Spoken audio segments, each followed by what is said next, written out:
All right, all right, all right. Should be live. Looking for the right camera. Let's see. Where's my lighter? So we got a pretty cool lineup of people. Pretty cool subject. I had to turn it into lame. Like if you know me, you probably know that when I say lame, it's usually accompanied by another word. But you know, to keep it for the YouTubes, I'll just keep it at lame. I'm sure we'll be adding the other words as well. Well, let me light my flor de copan, and we can get started.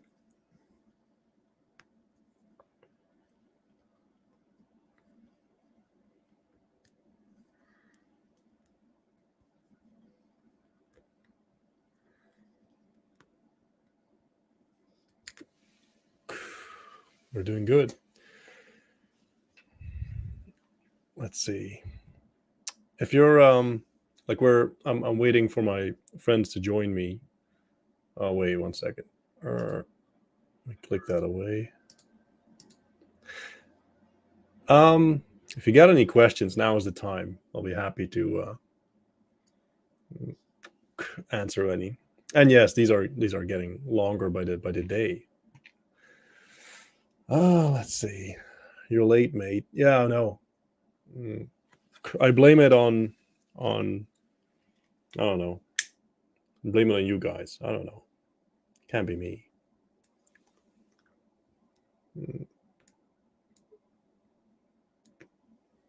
Belgium. Belgium isn't even a real country. I'm almost sure of it. Like I visited this week twice actually, and I'm pretty sure it's like a psyop. It's either France or it's the Netherlands. It's not a real country. It's fake. It's like Australia. Australia is fake as well. Can't exist. You can't have a country where everything is trying to kill you all the time. That's not a real. That's not a thing. It's like Luxembourg. No one lives there. You don't know anyone living in Luxembourg. It's not a real place.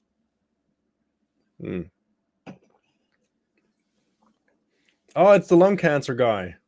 He's risking lung cancer to look like a mafia boss. Yeah, well, it's a calculated risk, man. I'll take it. I saw someone that this morning, someone said there was this dude and he sold his company for, I don't know, 85 million or 800 million. I don't know, a lot of money. And then he started looking into anti-aging stuff, so how to de-age. And then he had this whole like diet, and it was vegan with nuts. And then it turns out like he sort of de-aged himself by 5 years. And I said in the comments, like, bro, I would happily give up 5 years just to not do all that bullshit. So I'll suffer the consequences of my actions. I'm absolutely fine.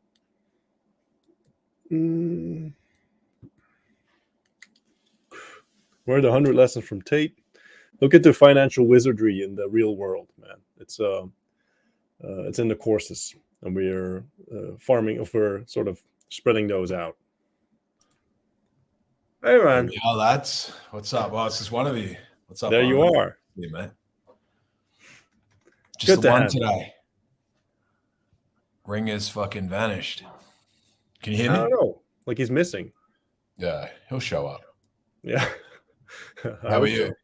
I'm excellent, man. Like it's funny. I'm all like virgin white. You're black. We sort That's of right. coordinated this. It's awesome. The angel and the opposite. Exactly.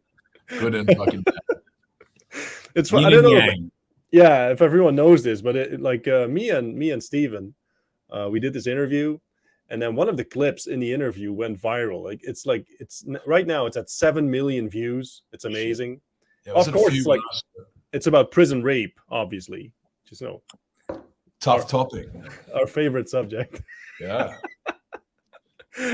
No choice but to be gay there, huh? True. Those circumstances. Someone says there's echo. Is there echo for everyone? Am I echoing? Is it echo for me or just for both of us? Yeah. Let's see.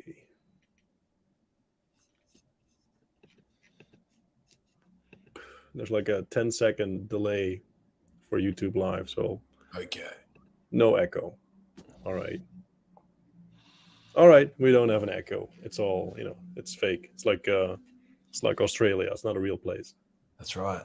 Prison colony. I don't think it's a country. Have you ever been back? I haven't been back there in a while now. It'd have to be close to 1 year since I went back Okay. to Australia last. I'm not in a real hurry to go back. No, I don't think I'm doing much.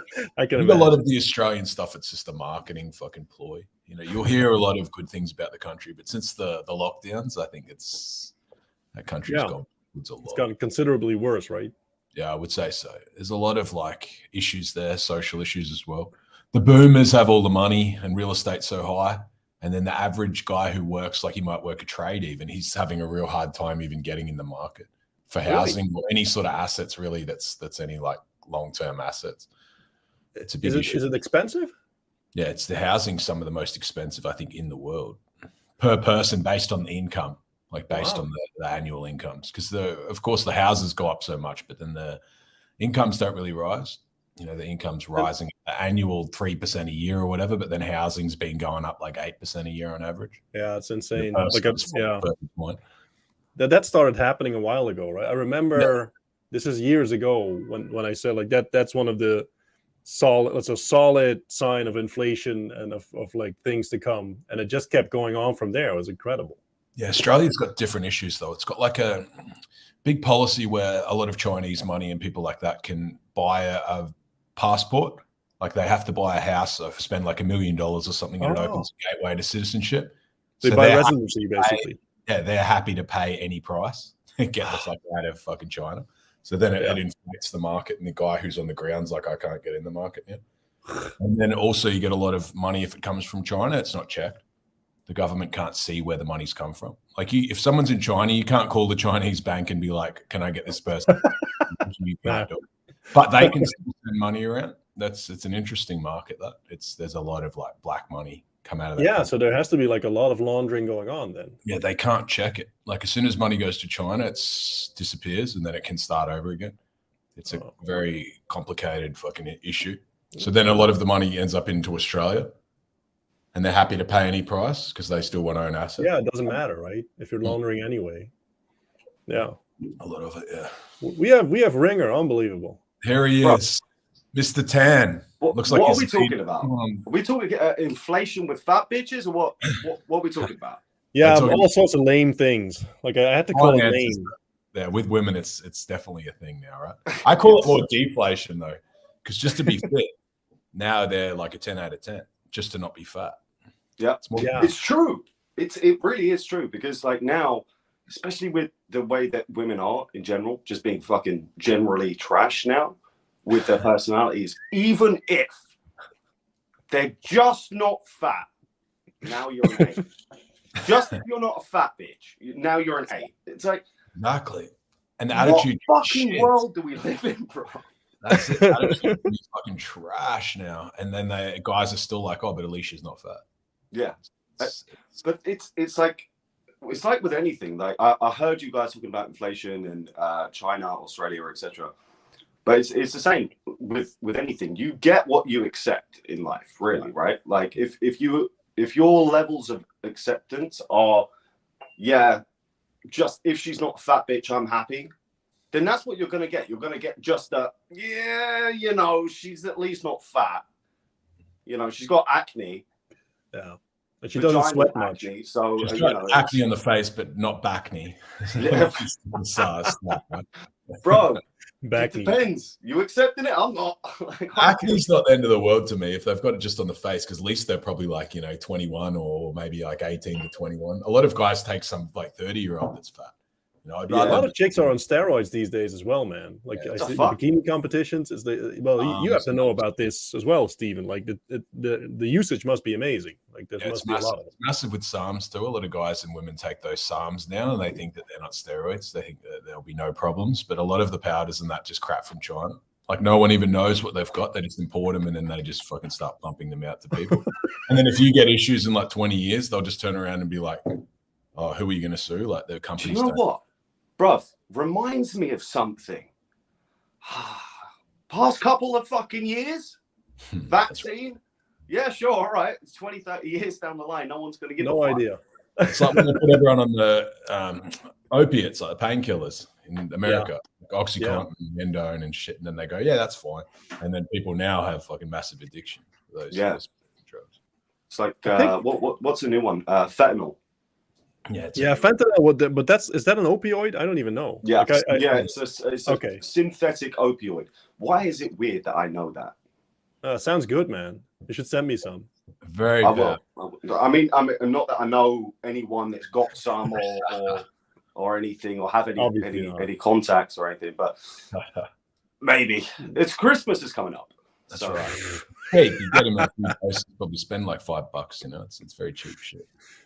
I think Prince, the artist, he was on opioid, on these painkillers, quote unquote, and he was awake for, I believe, 126 hours when he died.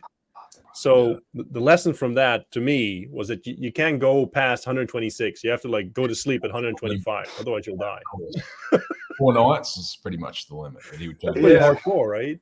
That's hell, man. I need some of this shit. Yeah, that would be good. Be working nonstop. Yeah, could you imagine? I noticed TikTok. It is definitely an interesting application. What do you guys think? Like about the TikTok? I think your reach on TikTok is expanded, right, compared to something like Instagram or YouTube or something like that. Yeah. Well, for you're doing very well, right? Yeah, I think the reach is more organic. I think that you get nerfed a bit on like Instagram or YouTube or something like that. I think that it like throttles certain things and pushes out other things. And I think TikTok pushes out controversy. I think that's your TikTok account is it's like it's made in like in European sim, right? It's not like USA. Yeah, it's not USA. We'll just say that. It's not US sim. But it's an English speaking country. Yeah, it's an English speaking country. Yeah, that matters to an extent, I think, because you're doing very well on it. Like I never look at it. I never go to it. It's a silly place, but there is absolutely opportunity there, 100%. It's huge. It's fucking huge. And yeah, you're right. The SIM cards do play a pretty big role. Especially if you're in an English-speaking country, then you just get filtered into English. We had this a lot with like the OF girls and stuff. But when it comes to the reach, yeah, Stephen, you're 100% right. And this is what TikTok have done so fucking well. Is for everyone, their first few posts are like shown to as many fucking people as possible, so that they then get as much engagement as possible, and then that creates that immediate dopamine hit. And now they're addicted to that dopamine hit. So they keep on posting and scrolling on TikTok because they've had more success on TikTok than anywhere else, which is really it's fucking genius. It's fucking genius. The CCP are great. Credit to them. I know that you guys are watching us, but it's definitely really fascinating. CCP. It's definitely TikTok in general. I think degrades people's like attention span. I think that's part of it. No. Are you drinking wine? No, I would never do that. Fuck, bro. You're drinking Coke. Look, I was water, bro. No, it's grape juice. Be right back. Yeah, no, go ahead. Fuck's sake. It's drinking it. It's too early for him still. Well, what do you think? Like, what do you think about sort of marketing on TikTok? What do you think of like the future of that sort of app? You know what's weird? I'm not as fucking like a lot of guys are extremely bullish on the future of TikTok. I'm not. Like, I don't know, man. Here, 2 things that I can say about it. One is that what I don't understand, as far as I know, the whole TikTok advertising thing, so the paid ads, that isn't really doing very well. Yeah, that's what I think. Yeah, it's not really anything anyone's on to run a business. Yeah, it's just weird. Attention, like flash in the pan attention, right? Like hype attention and move it to somewhere else. Yeah. And it's because you would assume, like I remember the early days of like Google ads and the early days of Facebook ads. That was like Wild West, but that was also wildly profitable.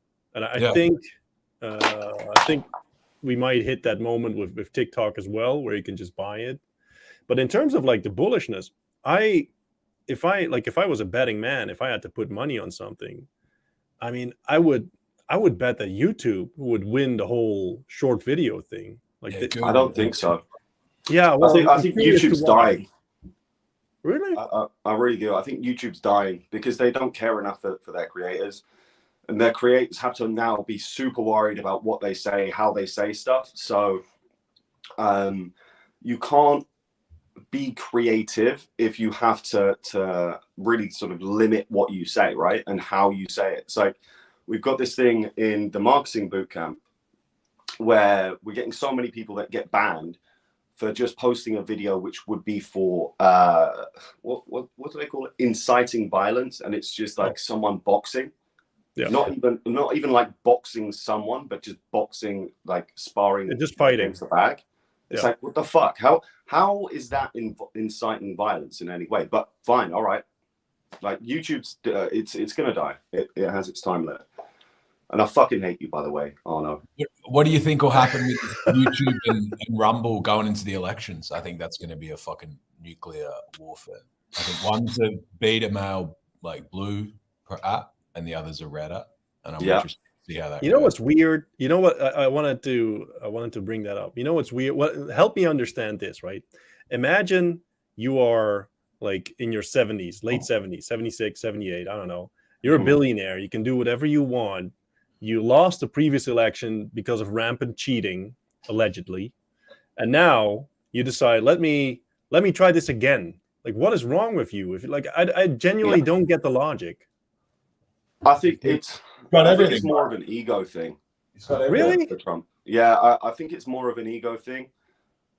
Because he genuinely, I said this the first time that he was running. I said, man, this fucking dude is a billionaire. He's a billionaire. He's famous. He's well connected. The fuck is he doing? Like, why would anyone take that level of stress? And still, like, if we look at Biden and his dementia, fucking, like, guy can barely talk, bro. But you've got Biden who can barely talk, and then you have Trump. And then you've got rapid inflation. Then you've got all of the social dynamics, social classes going to shit and evaporating, oil, gas, electricity at all-time highs, food through the fucking roof. The supply chain's fallen to shit. The whole thing's fucking a mess. Like it's genuinely like America is Biden's mind right now. None of it makes sense. Yeah. None of it. Yeah. But the more they can distort your vision of sort of reality and what's acceptable, I think that's part of the strategy. I think it is about getting the biggest wrecks in front of people, and then people just get like convinced that it's almost like they can't trust their own perception. Like you see, they can put Biden in, and I'm sure that they can fucking like dose him up with stuff and that free speeches and do all this sort of stuff so that he comes across well, his aides and all that. And they'll have all the platforms so they can edit the clips and like present them in very short format like they do with the rappers. Like for 1 hour a day, he's like fully coherent, and they'll just do all the interviews and that. And the rest of the time, he's just shitting down his leg. Yeah, I think that it is about like changing people's perception of like what's normal and what's like responsible people, because then people look at that and they're like, if this guy's running the country, like I'm a fuck up too, so I must be doing pretty well as well.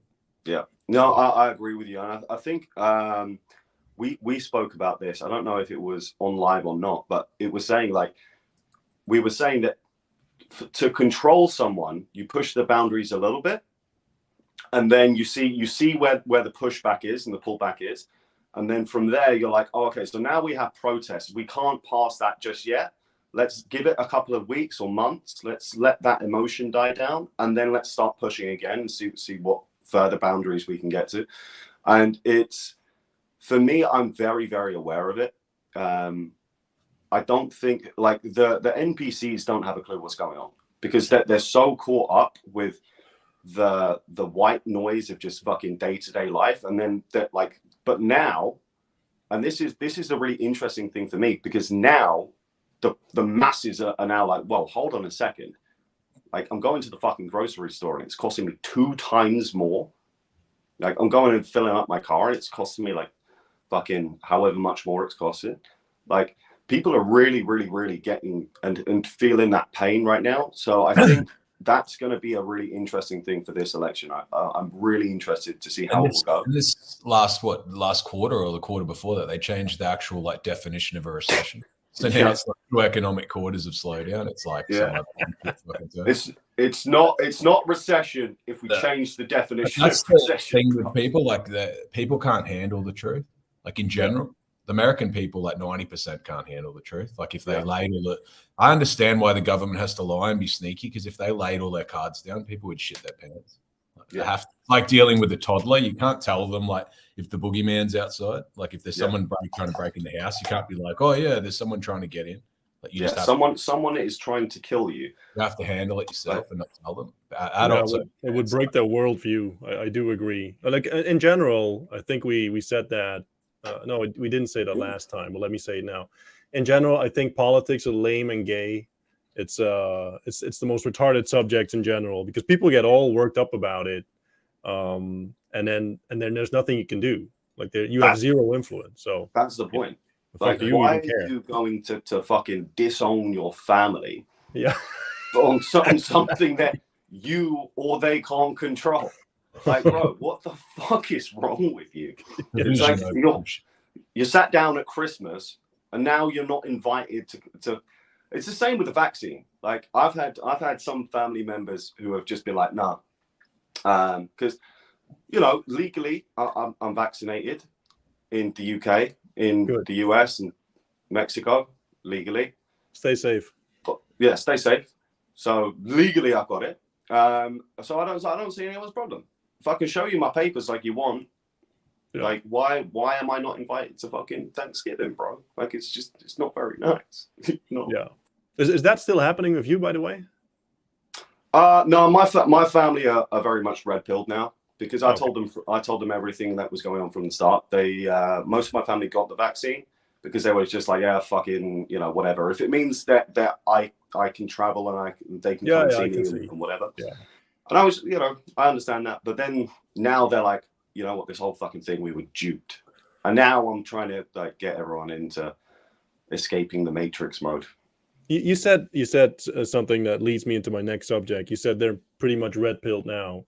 And like the red pill community is also lame and gay. Let's go Super into that. Gay. Yeah. So gay it's trans. It's so gay it's trans. Yeah.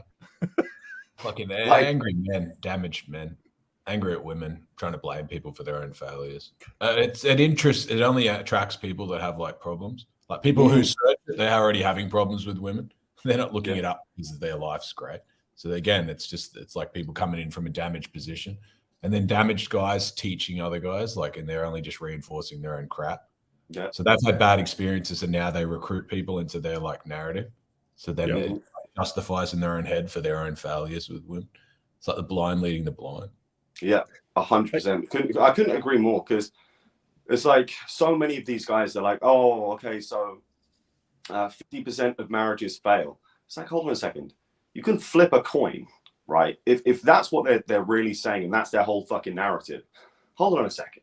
You're saying I could be a brokey, I could be anyone on the fucking planet, and we're not even just talking about billionaires or millionaires, or even just people that are like middle class, like 100, 200K. I could be a brokey and flip a coin and be with someone who's going to love, care, and support me until I fucking die. And there's a 50% chance that I'm going to be with that person forever until I die. That sounds like a pretty good deal. Like the downside is there, obviously, but you have like, it's like, why are you looking at it from such a negative connotation and a negative position, rather than looking at it for what it objectively is? Yeah, there's downside, but mitigate the risk just as any kind of investment, because it is an investment of your time, your energy, your love, and blah, blah, blah. And of course, for us, our money, right? But of course it is. But 50% yeah, let's flip that bitch. I can't see why there's so much anger, though. I can definitely see that. Like we all of us, we have been brought up mostly on the Disney princess thing, where women are basically almost angelic creatures, and if you just be yourself, they'll love you. And every movie you see, by the way, don't know if you ever noticed this, but the loser, the blue pill beta guy, gets the girl at the end. Yeah. In real life, this does not happen. Never happened. I don't think it's ever happened. When she's like 35 years old with 3 kids from someone else, and then she shows up with all these kids, and she's like, "Oh, can you help me out?" Yeah, it's she's like still Forrest fucking Gump. Tyrone. Like when she's AIDS riddled and ran through, now she Yeah. goes to Forrest Gump. Pretty much it. That's what awaits the nice guy if he's lucky. If he plays everything his cards right, then he might get that at the end. Yeah. But that's the nice guy gets what he deserves in the end because he's not actually nice. Like it's all bullshit. Oh, that's good. He's only It's nice fake. when he wants shit. He's only doing shit to get. Like he's giving just solely to get, and it comes across. Yes. Like he's doing a bunch of chores and crap for a girl just so that she opens her legs, and then she doesn't want to do that. So it's not really nice. He's not a nice guy. He's just a fucking like fraud running around. And that's also the point as well, right? It's like so many guys are just putting on fronts. So many guys are putting on fronts, and to have a real relationship, you need to be able to connect with that person, like on a very deep level. And you need to understand them and they need to understand you. So if you're putting on this front and you have this whole fucking mask thing on and you're doing things that aren't in your character, then, you know, that person can't connect with you in any way, shape or form, right? And this is why so many relationships just end super fast, because it's at the start, everyone's doing their best to get that person, right?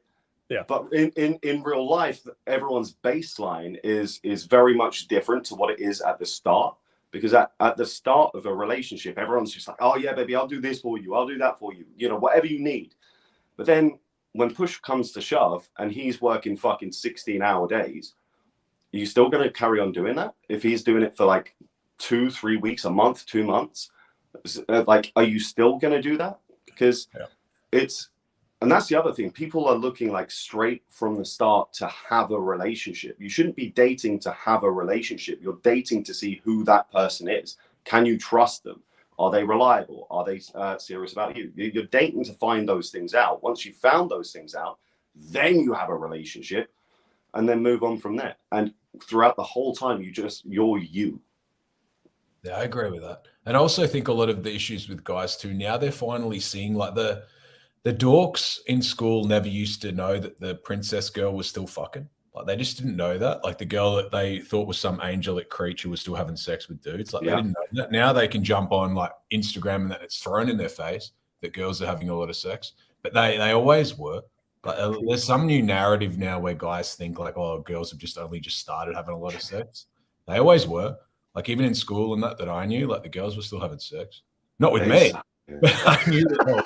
It's so good. Obviously. I knew that shit was happening. You know, like and even in my 20s, like I knew this has always happened. And they were just better at hiding it because you couldn't like jump on their Instagram and see that they're following fucking 500 dudes. It was more like secretive. And you didn't see them on Tinder and shit like that, but they were still like networking and having sex with dudes. It was always happening. Maybe their net's expanded now, like their reach has expanded. That's true.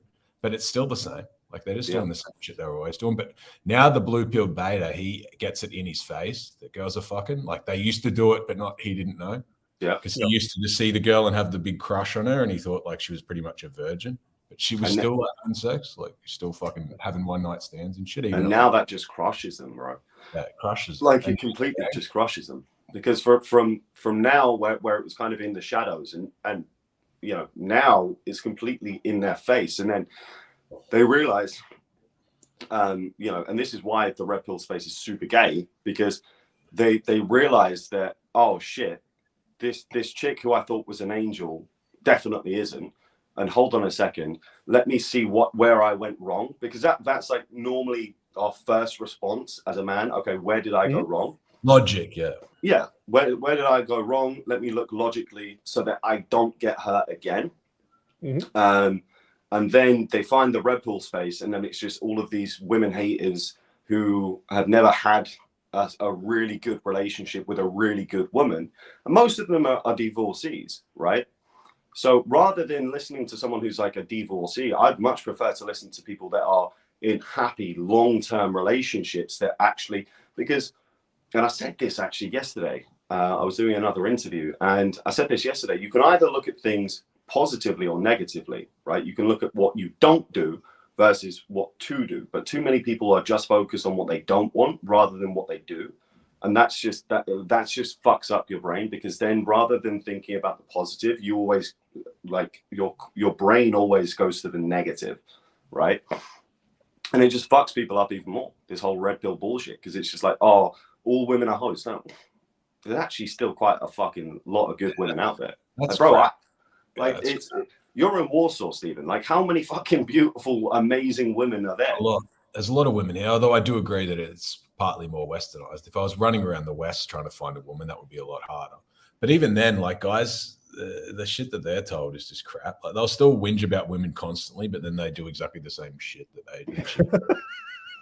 They'll be like, it's true. She does, but they're doing 100 times worse, or the same, at least the same, but likely much worse. You can't hate the person that has options. Just because they have options that you don't. That's interesting, actually, Stephen. That I think that's really true. That's one of the things that sort of is eye-opening for people when you realize that for women, there's basically, for every woman out there, there's like almost unlimited options. Like, obviously, if you're beautiful, well, then there's literally unlimited options. But even if you're not, like, even if you're fat, there's always dudes that are lining up to see you, and like dudes that have shit too that'll still take you on a date. And that if you're some fat dude and you're like, "Oh, take me on a date," that would never happen. Exactly. Even with the fat chick, like, red pill seems to be a large part of it. People that are, or men that are sort of pissed off that that's the way it is, which is never like a good way to view life in general. Because if you get pissed off at what is there, well, there's nothing else there. That's the only thing you got. So. Like, the game is chess, and here you are trying to fucking play checkers. Bro, what's wrong with you? Stop being a bitch.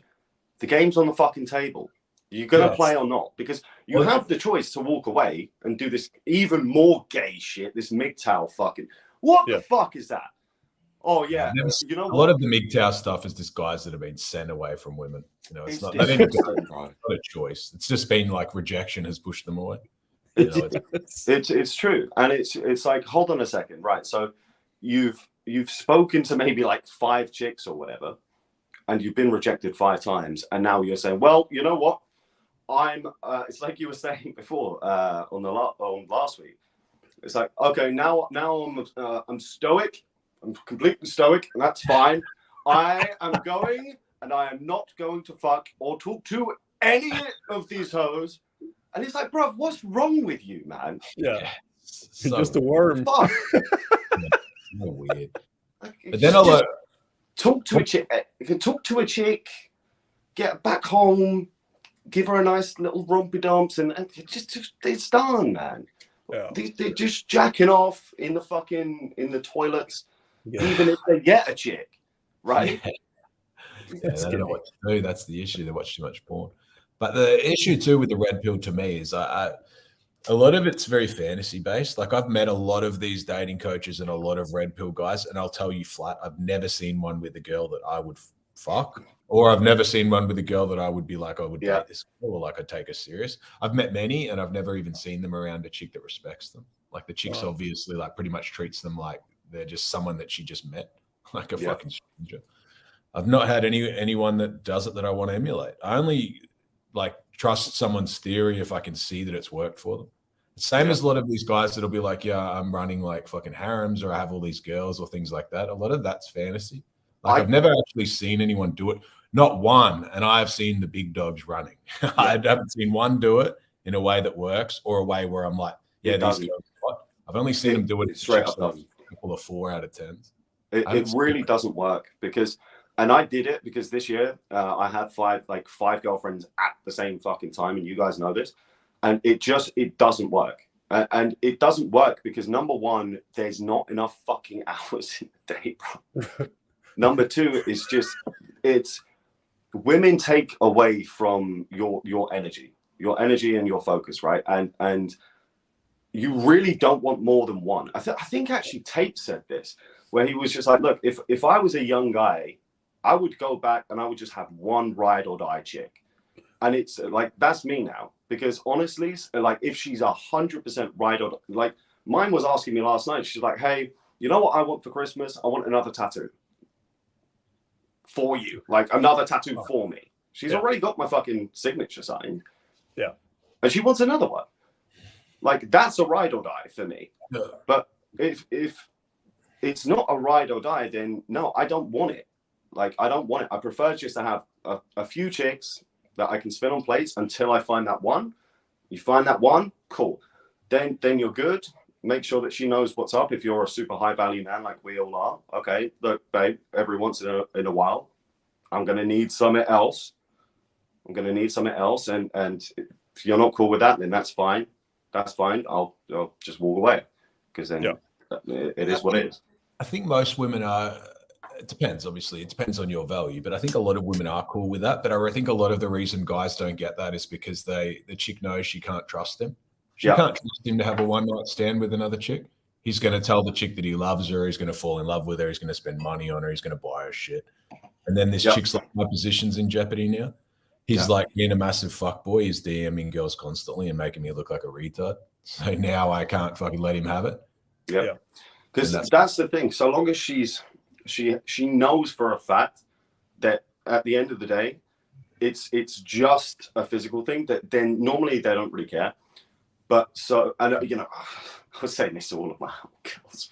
I was just like, yeah, baby, it's only you. You're the one for all of them. All of them. And but it comes down to the fact that if it really is just exercise and he's not looking for another woman, like I would never buy another chick anything other than a drink, right? Other than a drink, or maybe if you guys come here to Spain and you're here with your girl, maybe I'll buy her like some flowers or whatever. But other than that, I'm never buying anything for another chick. Like all of that, that's between me and my girl. Yeah, they hate that. That's a big thing for women. If they think that you, the other chick, some other chick's going to get what they could have got, that's a massive fucking thing. And they also worry if like you get her pregnant and shit like that. A lot of guys have no control, like self-control. STDs. Why they can't. There are like, if you're walking around, like a lot of guys can't imagine that there are chicks you can't fuck. Like just because you might be able to fuck her, you still can't do it because it'll blow your work up, friendships up, something will happen. Like you can't just fuck like chicks that your girl knows. Like you can't just have no, can't do that. A lot of guys, that's the worst. That's the worst. Like you can actually, I have a caveat with this. You can do it, but only if they become friends. Like if they're coming through you and you're the filter, right? So you fucked one chick, you fucked the other chick, and you're getting on really good with both of them. And then what I did with two of mine, they then became like best friends. Like you can do that, but so long as they're coming through you. But if you're trying to fuck your girl's friends, or even if you're just talking to them, you're a fucking retard, and you deserve everything that's coming to you, bro. That's haram. I do agree.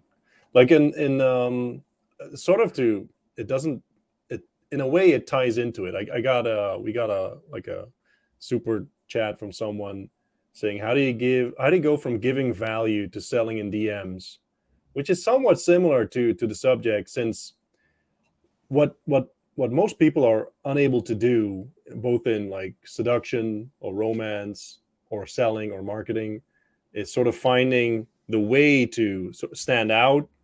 And then instead of giving it all away, so buying stuff for a chick, taking her to the Michelin star restaurant at the first date, etc. You don't have a way to stand out, so you do stupid, retarded shit like that, which is similar to this question. So what was the question again? How do you go from giving value to selling in DMs? Okay, so this is certainly this is actually something that I covered yesterday in HU, and I'll give this one away for free. So the thing is, when you're selling to someone, or and when I'm saying selling, I'm talking about all aspects of selling. I'm talking about selling yourself to someone, selling yourself to a chick, or vice versa to a guy. Or if you're actually selling someone, it's always the same process. You provide as much okay, so first step, qualify. So you need to understand the person, what they need, what they are looking for. Then you provide them advice on what it is that they're trying to do. And then you present the product, because you can't present the product unless they know, or rather, unless you know that they're looking for X product. Because, for example, if I'm talking to a chick and she's looking for a guy who wants to spend all of her time with, wants to go out to the fucking picnics and do all. I can't do that. I can't do that. So I'm just going to fob her off straight away because it's just that's not me. It doesn't work. If someone needs to buy a table and they're in the market for a table, then I first need to figure that out, right? And then once you've figured it out that they actually need that product, service, or then then you can start selling them and going into the close. But you can't just go from A to Z, right? There's a process to it. Yeah. I like the part with the qualifying. I think it's very important. I'm just going to take an example as he's selling himself as the product, like a chick. He's trying to find women online. That's what I'm going to just assume. Like, he's trying to sell himself through Instagram and open himself up to getting DMs and things like that. And that doesn't really happen. Like, unless you're a fucking like 7 or 8 out of 10 guy, the odds that chicks are going to be DMing you is pretty slim. Like, you've got to go out there and still hunt. Like, someone's not just going to, unless you're exceptional. And that's a true like 7 or 8. A lot of guys are like 4s. Yeah. And that's not just looks, but that's like put group together. Yeah. Chicks don't really chase you. And then again, even the chicks that chase you when you're higher value, they're still quite flaky. They're still chasing a lot of other guys. It's just that it's like having the first sales meet. Like, it's still pretty loose. Like, shit can fall apart very easy. They're still going to be very flaky. You don't know. They don't exactly know what you are or what you want. But I always gauge their interest, sort of their expectation from a guy and like what they want. So if they're like the chick that wants to be flown to Dubai and all that sort of crap, I check her profile and all that stuff. And then if they are, I'm not interested in that shit. But then if you're a guy that's just a normal dude trying to stand out, you have to be like the best version of yourself. A lot of guys try to be someone else. Like, they're trying to be like a caricature that's of someone else instead of like refining who they are. Like, maybe you're the guy that works in the tire yard. You just like a tire dude.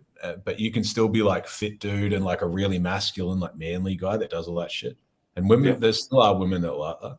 Like, there's still going to be women that like a hardworking guy who's in shape and he like broadcasts that he can do shit with his hands and he's like a masculine dude. But then you'll get guys that do that and then they're flexing like Lamborghinis online and crap like that. Like, that's not who you are. Like, you can't look at someone like Tate and if you work in the tire shop and be like, I'm going to copy his resume completely. It's going to end very bad. Like, you're not looking good, bro. And it's true though, because as well, like so many guys are like, oh yeah, but chicks have all of these options, bro. It's the same fucking thing in sales though, right? Like, the first sales meeting that you have, that client or prospect is going to be speaking to about 5 or 6 other fucking companies. Like, that's just the way that the world works, because what people are trying to do, they're trying to figure out the perfect way. Who's going to be the perfect person to provide this X service or product? And it's exactly the same with relationships, right? Women are going to be speaking to 5, 6 other dudes. That's fine. That's fucking normal. You can't, especially the hotter they are. The hotter they are, the more fucking they've got competition as well. Because every guy wants a hot girl, and you're competing with guys that are pretty much bullshitting to her constantly. So you have to be yourself. Like, that's what's not even real. Yeah, you're right. And I just want to mention that earlier Michael said when you're selling yourself to a girl, and then he said, or when you're selling yourself to a guy. I just want to mention that specifically. Well, I had okay, so super I gay. had to, money's I right. have the caveat because you're here, Arnold. I thought that was funny. That'll be another. Get fucked, bruv. Try and catch me out. I'm too fast. Life's too fast. You're slow. But to me, it's that. I'm recording that, and I will send that to you every day. Every day. I'll send you back the short if you saying that you're selling yourself to dudes. It's okay, man. But to me, the guy just has to be himself. Like, he just has to be the best version of who he is. It doesn't matter if he's a bus driver. Like, he needs to be the best version of that. You can't be incongruent. Like, that's the worst thing. Most guys I look at now, they don't have an image. Like, most guys are just flaky, flying in the wind, like just a fucking leaf blowing around. Like, I look at them and I don't even know like what they do, who they are, or anything. Most guys need like a uniform, a look, everyday shit that they wear, and it's congruent with who they are in their life and their fucking like job and things like that. Like, if you're working as a bus driver every day, you probably don't need to run around in a suit. But you still have to be like presentable and things like that. Whereas a lot of guys, they just don't like have a uniform or a look or anything where people have like something that they remember him by. Like if me and you, like if you're looking at Ringer, like he always has a suit on and he's always got that like Spanish style and he's got that sort of fucking like his dress is pretty much the same every time. Yep. And that's people remember that, and women do too. When they start to trust people like that, that's how he builds like a rapport, because it's a consistency that they're like, I can rely on this person. Yeah. When someone rolls in, they always look different every single time, and like they act different and things like that. It's just it's unpredictable. It's super interesting, and I 100% agree. Like people, I do the exact same thing. I don't. I was talking about this with someone else recently. I don't go out looking like crap at any occasion. Like I don't go to the supermarket looking like shit. You know, I dress because maybe I run into someone that I know or that I want to know, whatever. So they see you and you don't know they saw you, and then it's exactly. Like, that's not a thing. Like you have to sort of put some care into your like the way you present yourself to the world. So I do agree with that 100%. Because here's the thing: if you guys are walking around and you guys haven't had a shower for 2 days, trust me, don't even try to fucking approach someone.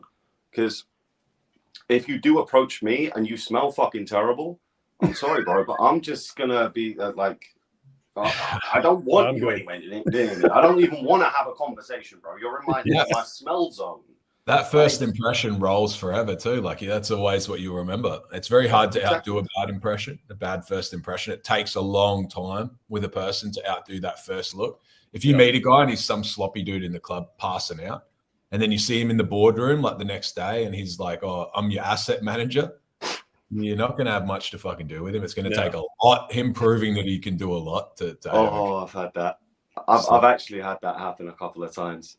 And I've just been like, fucking, it's funny though, because it's like so many men, they just forget the fucking basics. Yeah. Like, because you have to be you all of the time. Like I think it was like it's hard though.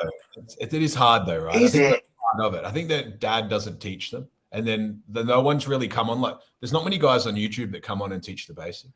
Like guys don't really fucking know that. Like there are just things you have to do. Guys in general will wear like a baseball t-shirt and cap, and it's because it's comfortable. Like when you first started wearing your suits and shirts, and that's work. Like you have to iron it and shit. Yeah, you have to put care into it. That's true.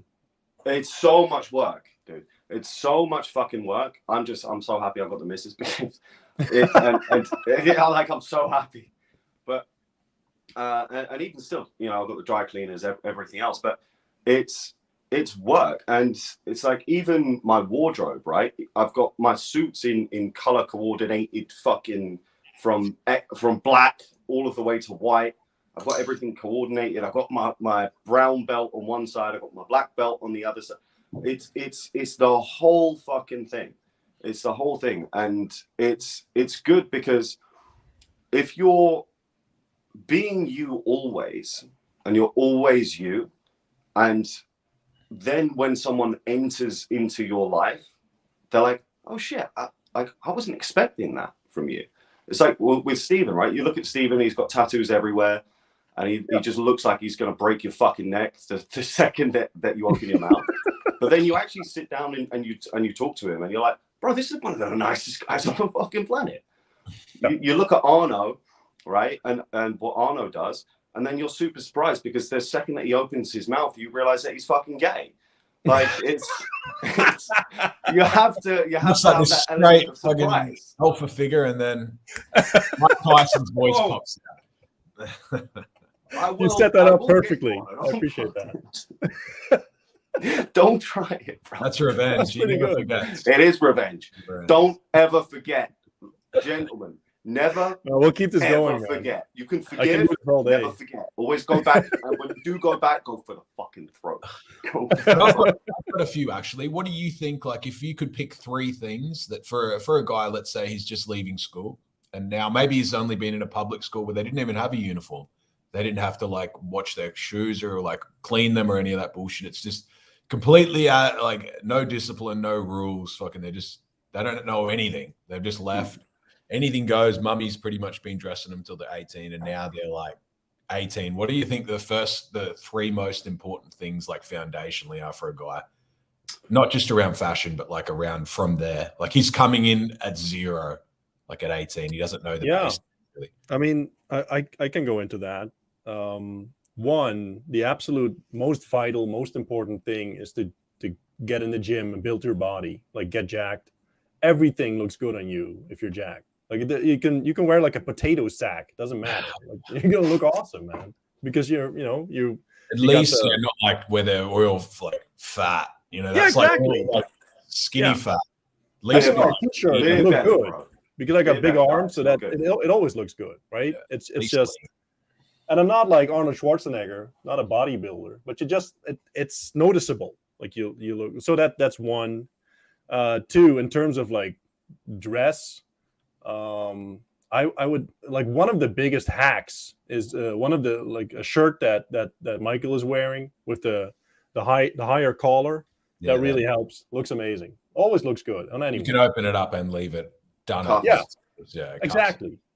Yeah, get good cufflinks as well. True. Yeah, and I mean, these shirts, like, I mean, they're not. You can make it as expensive as you like, but wear a decent fitting shirt, and it's gonna look good either way. Like in almost any combination, it's gonna look awesome. And then, well, get some decent shoes, but that's not even really hard. Like someone asked earlier in the chats, like, how do I know how to dress? Like, you can go to Instagram and basically find a million of these dudes and just see what looks good, what looks decent, and don't go like full lame or gay and wear like the pink crop top or anything. But I assume you have enough common sense to not do that. Do they though? Probably not. I mean, do they though? Really, I've got some fucking DMs, bro. I think a lot of dudes, they really like in the dark with stuff like that. They don't say. It's like when the army, I learned a lot of people have really dumb questions, but they just don't ask. Yeah, like true. So then they never learn. Because they don't know what they don't know, right? So it's, if you don't know something, you don't even know that you're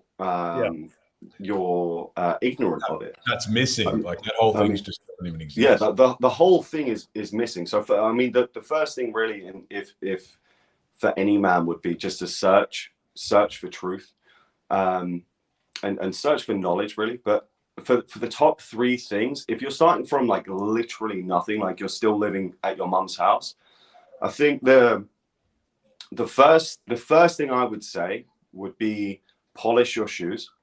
Polish your shoes. Learn how to take care of yourself. So what I mean by that is, make sure that you're having at least one fucking shower a day.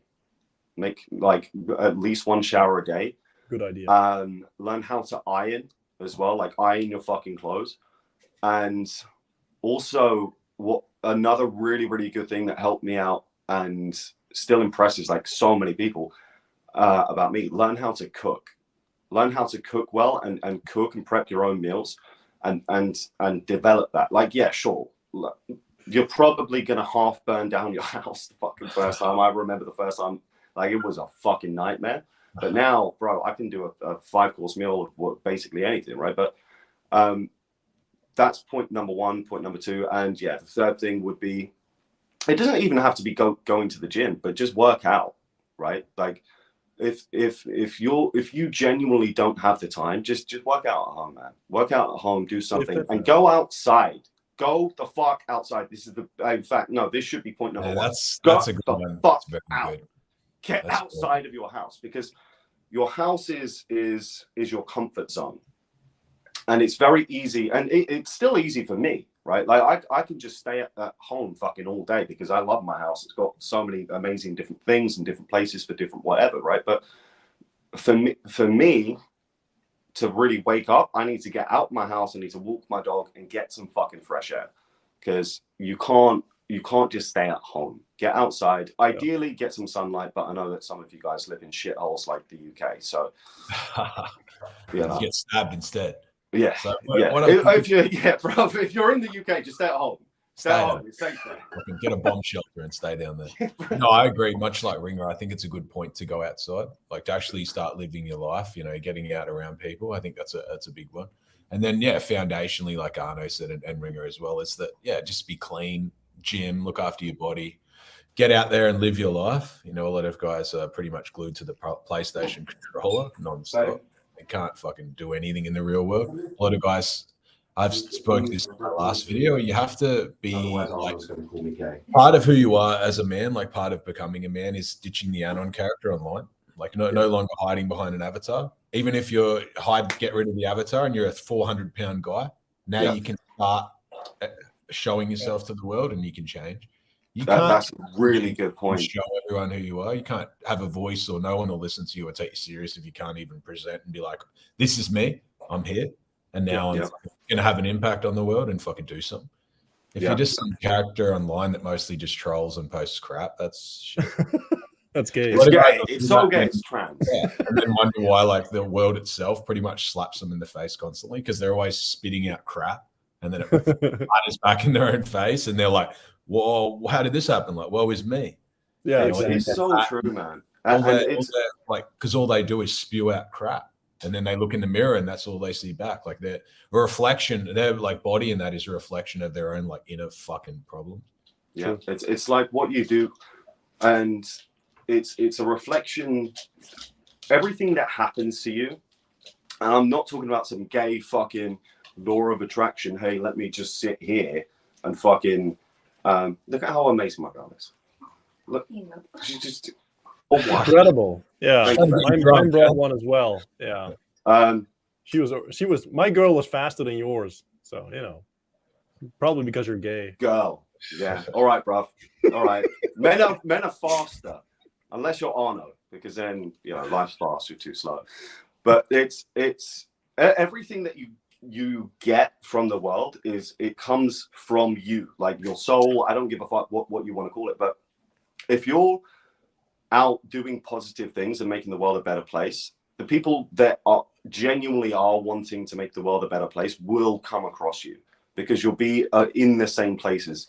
Like I've had so many like local opportunities given to me just because of just random stuff that I've done. Like stayed up until like 4 or 5 o'clock in the morning painting the fucking walls of racist graffitis myself. Turned out quite well. Yeah. But it's being a good person, I think but doing so with limits. Because I swear to God, the second that someone crosses me, you're fucked. And like we spoke about this with a real life thing that's been happening in for the past 2 weeks. Yeah, the second that someone tries to play with me, bruv, you will not win because I will fucking 5D chess the fuck out of you. And I will make sure that I am coming for all of your shit. Yeah. But other than that, so long as you don't fuck with me, I love you, bro. Let's do some cool shit. If they deserve it, you know, we got a question that's up your lane, Michael. It's not even about selling yourself to dudes. It's what's your best advice for cold calling business to business? What's the what? Your best advice for cold calling business to business. Don't do it. Okay. Like really. Bearing in mind, I used to cold call anywhere between 150 to 200 cold calls a day. A day. Don't do it. It's a complete fucking waste of time, right? Rough, man. For anyone who's cold calling, what you're doing is you're trying to shove shit in someone's face, and you don't know if they want it or not. No, what you need to do is build a marketing funnel. And first and foremost, what you need to do is say, okay, how do I get in front of people that are interested in me? Right? Again, like pretty much everything that I teach in sales and business is you can apply it in pretty much any area of your life, right? Networking, women, whatever, right? But you need to first get in front of the people that you want to connect with, that will be your client. So first, know exactly who your client is, have a good client profile, and then from there you can then start reverse engineering that, and then figure out who it is, get them to book time with you, right? So that you're considered the higher position, get them to book time with you, and then they'll still respect you more. Again, same with women, but you need to be in front of them, because otherwise just cold calling all day, it's a massive fucking waste of time. Focus on building a sales funnel. That's brilliant. Yeah, Michael's given fucking great that's sales advice as always. But yeah, I've always found the same. I think that it's like approaching chicks and walking around. If you just cold approach women, you're going to build a hardness to yourself, and it's going to come across that you get rejected a lot, and word's going to get out there. If you're just spamming businesses that are in your like same area, they're going to be like, this guy's a pest. Like, he's fucking annoying. Yeah. It's better to get your product and things like that in their hands, even if it's for free. And then they're like having interactions with you at networking events and things like that under good terms, like as an equal. Yeah. Because then they start to see there's value there. If you're just spamming them all the time, they're like, I'm above this dude. Like, I'm not going to do this guy a favor. Like, he's low value. That's why he's fucking. And it comes across needy, right? And it's the same thing with women. If you're constantly just following up, and messaging a chick, they're going to be like, bro, why does this guy is okay? So I'll explain it from the business sense first. So the first thing is, okay, why is this guy so desperate for a client? Because if he was really good at what he was doing, he wouldn't be desperate for a client.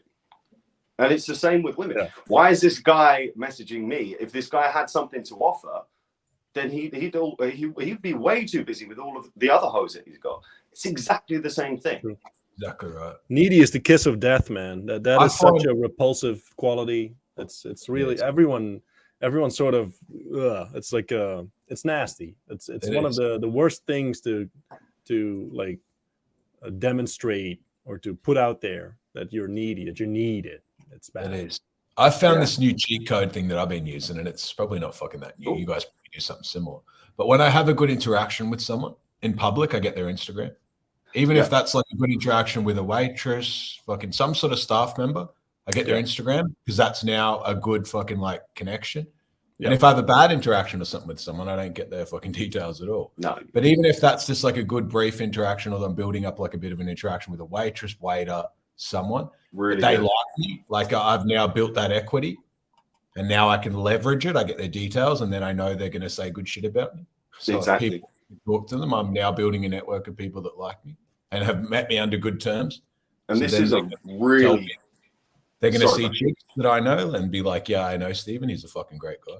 Yeah. So it's such a good fucking way to get into your, like, especially if in your city, like if you're doing this in your city, it's such a fucking amazing way to get better treatment, because it's like the first date that I had with my girl and every other girl.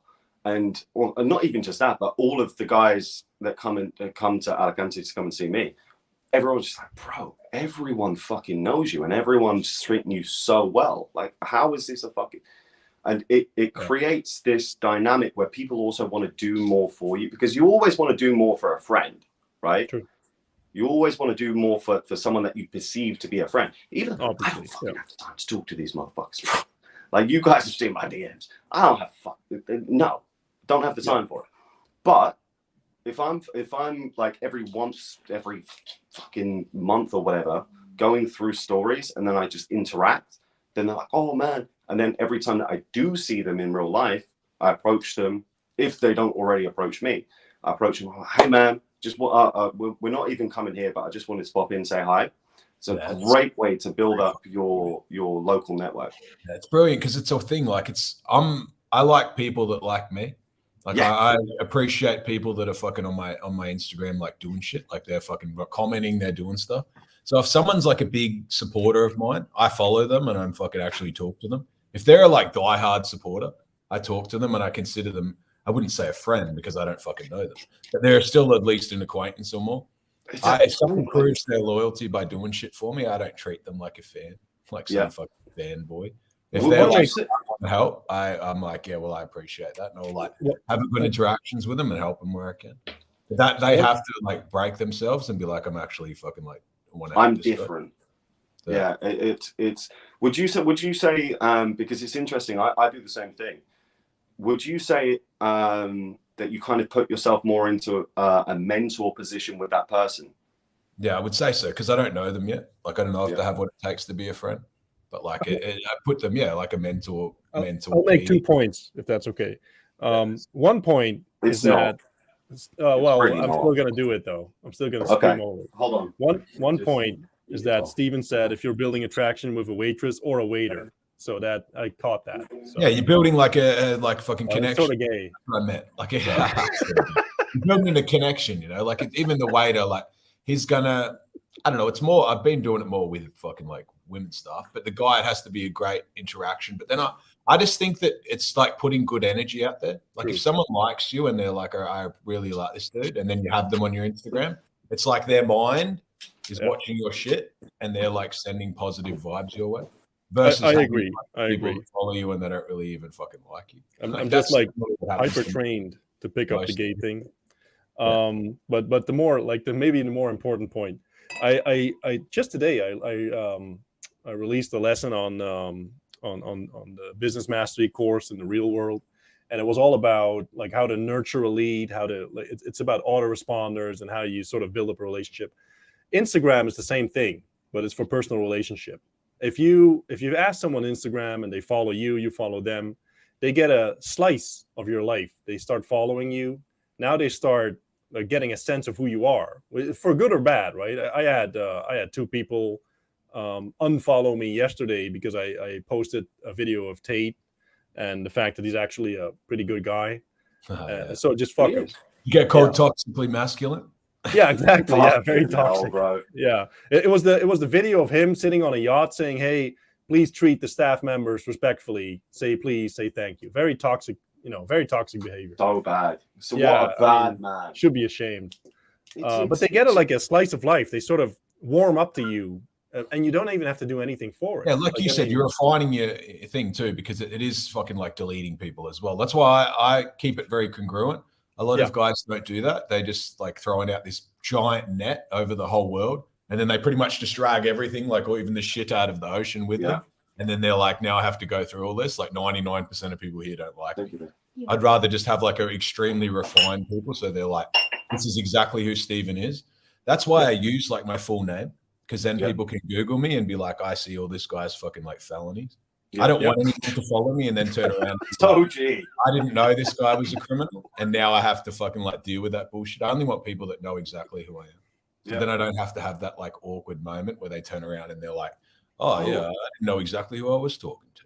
It's easier that way. I put massive respect for that, because the other thing as well is it's like hiding yourself is.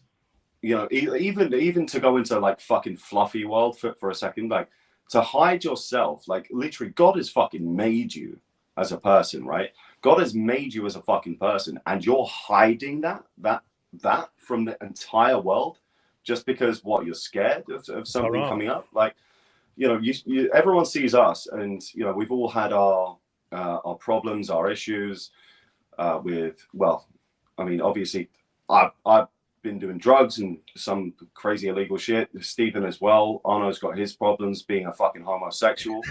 But there's nothing wrong with being homosexual. Come on now. You know this. You got 7 million views on a fucking video. We're gonna have so much content to share. But and by the way, for anyone that doesn't know, this is my dog Vero. Sometimes she wants a cuddle. And she just comes up. Dogs are fucking awesome. If you're a young man, don't get one, because dogs are a massive fucking responsibility, and they put their ass in your face sometimes. But no, we've had all of these issues. Arno obviously still has his, but we've had all of them and we've dealt with them, but we don't hide them, because it's we've made it a part of who we are, because we've come to terms with and accepted that, you know what? We're not perfect fucking people, and no one's ever going to be. And for you guys to be so egotistical to hide the imperfections that you have from the world, and to hide yourself from the world just because you're not perfect, how fucking egotistical do you have to be to consider yourself perfection? It's dumb. No one ever is. And anyone that claims to be is just talking straight from their fucking ass. True. Yeah, I agree. Wouldn't he agrees he's gay. Yeah, for 1 second, I just agreed. Like not like with selling yourself to other dudes, but I do agree. We got a question from Rusty Shackleford saying, "Is it wrong that I'm not interested in women anymore? Been there, done that. More interested in How working old on he is. myself and my How old is finances. he? Might just be low test though as well. If he's like 40s, he might be low testosterone as Yeah. well. Or he might be traumatized. But if he's still building himself, I don't think that's bad. Yeah. Like I think that if he's fucking like focused on something else, I don't think it's bad. But if he's sitting around being like, thinking about women or like thinking constantly if it's a problem or not, it might be a problem. Rusty is 33, by the way. Okay, Rusty, 33, probably low T. Yeah, it might be low T, but he also might be traumatized. He might be focused on something else. Does he think it's a problem? Is it a problem for him? Do people tell him it's a problem? That's more of a thing. Yeah, because when I wouldn't. Don't listen to your parents when your parents say, "Yeah, but why don't you have a girlfriend yet?" Don't listen to that. But if your boys like are genuinely on your side and you have a brotherhood with them and they're saying, "Bro, it's a bit weird that you don't have a girl still." I'm gonna guess he doesn't have that. He's probably sitting on in his basement on the computer. Yeah, if he has friends around him, he'll be around girls, and then see guys that are around girls. It's kind of pretty normal. I think healthy guys, friends. They don't have a role model. They don't see what guys do, so then they don't really fucking know. Like it's the shit that dudes do. But what do you think? Like in general, what do you both think about this red pill stuff and that? Because how does it end for guys to have a family? Like, how do guys in the red pill have kids? Because it seems like a lot of it's just pretty much based around money and like manipulating women, using money over their head and trying to like leverage cash and like fucking having all this pickup lines. I read a book. I read a book. What is Can it? they reproduce? Here there are dragons or something. It's about a dude, and he makes this profile on seeking arrangements, just like a sugar daddy site. I think. Yeah. Read the whole book. Seeking arrangements? What is it? For women, basically. It's like Tinder, but for women that want to find someone that supports their lifestyle, gives them money. You expected to pay. Oh, like a gold digger site. Yeah, that's right. But golddigger.com whoever's made that, it must be making bank. They are making bank. Yeah, well, good for them. Anyhow, he does this, and then the whole book is about him having basically one night stands with different chicks, and then the book sort of ends saying, "Yeah, you can do this." And I finished the book. I'm like, yeah, well, what was the point of all this? Like, okay, so now you got your pee wet, great. And now what? Like you're 40, he was 40 something, I believe. You haven't like advanced in any way. You know, it's like these pickup artists, like it seems like a couple of them are pretty much rope. The end game for these guys is once they get old, like you can only lie to women for so long. Like you can only lie and be manipulating people on that. But it's kind of like they trade their like future, like the women do, like for a short-term thrill. Because when they're lying and shit to women, they don't have to like become the man that they pretend to be. So then, but then they get older and you can't really lie anymore. And even now it's getting harder to lie because people are like, they can check your Instagram and check your LinkedIn and that, so you can't lie about your titles and stuff anymore. So it's difficult. It's like they trade their fucking like youth and fuckboy times where you can actually get like women easily in your 20s and up to probably like 35. But then once you hit 35, they expect that you're going to have some. So you can't lie as much anymore and get by. If you're a 20-year-old, like 25-year-old fuckboy, you can lie a lot and still get laid because he's got potential. Like he's still got a potential to have a future. But once they're older, they're like he's a fucker. And then these like PUA guys, like they're a fucking mess by the time they're in their 40s. Like I haven't seen one that I would ever like trade even like 1% of my life for. It's a little sad. It's really sad. I mean, for me, I think it's just as sad as the other side of the coin, right? Because it's both sides of the coin. You've got these guys, the fuck boys. Look, if your life just revolves around sex, like you're never going to have any true connections in life, and the connections that you have in life, like, is absolutely everything. It's like I look forward, like this doing this with Stephen and Arno, like this I look forward to probably more than most things in my week. Dealing with all of the other shit that I've got going on, I know that I've got my connection with these two, right? And I look forward to that genuinely. Like sometimes I'm like, oh fuck, man, I've got this thing going on, and then I'm like, oh yeah, shit, but I get to talk to my boys today. Cool, right? But being a fuckboy is not just about going around and just having sex. It's also just you're doing things mindlessly, right? without consciousness and without forethought, or without, and you're just floating through life is what you're doing, because you're not acting with intention, you're acting with just the fucking wind, right? Yeah. Like, I think for me, yeah, and I'm not saying that I'm right, because I don't know. Right now, I'm fucking happy as hell. I'm happy. I'm very content. I'm on the right track. More like a traditional sort of setup there, like maybe more like a modern trad. And even if it wasn't her, I'd still be working towards that for that girl that fills that role, right? Yeah. Because it very easily could have been a different chick. Could have been, you know, if you're Arno's case, a different guy. But you know, it's this will never end. Twice in a row.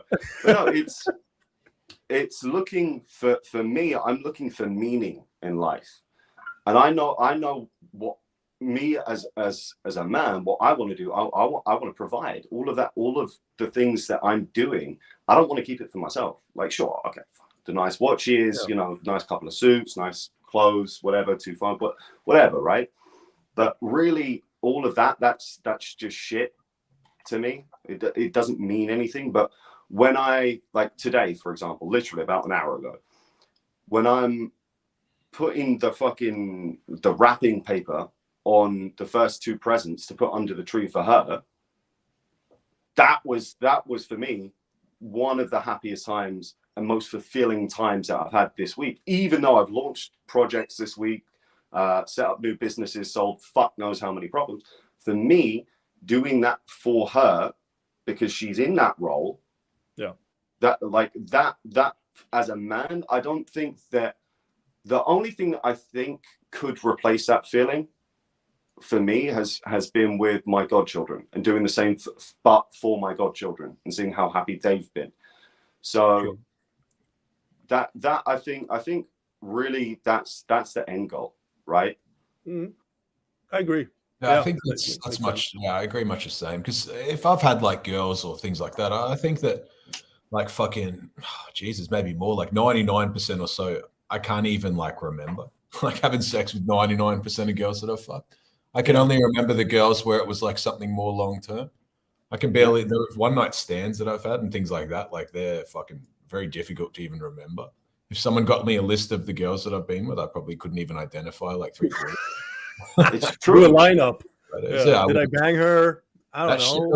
None of that shit matters. Like, and I know it's so hard to imagine if a guy really doesn't get a lot of sex. It's difficult to imagine. It's so true, man.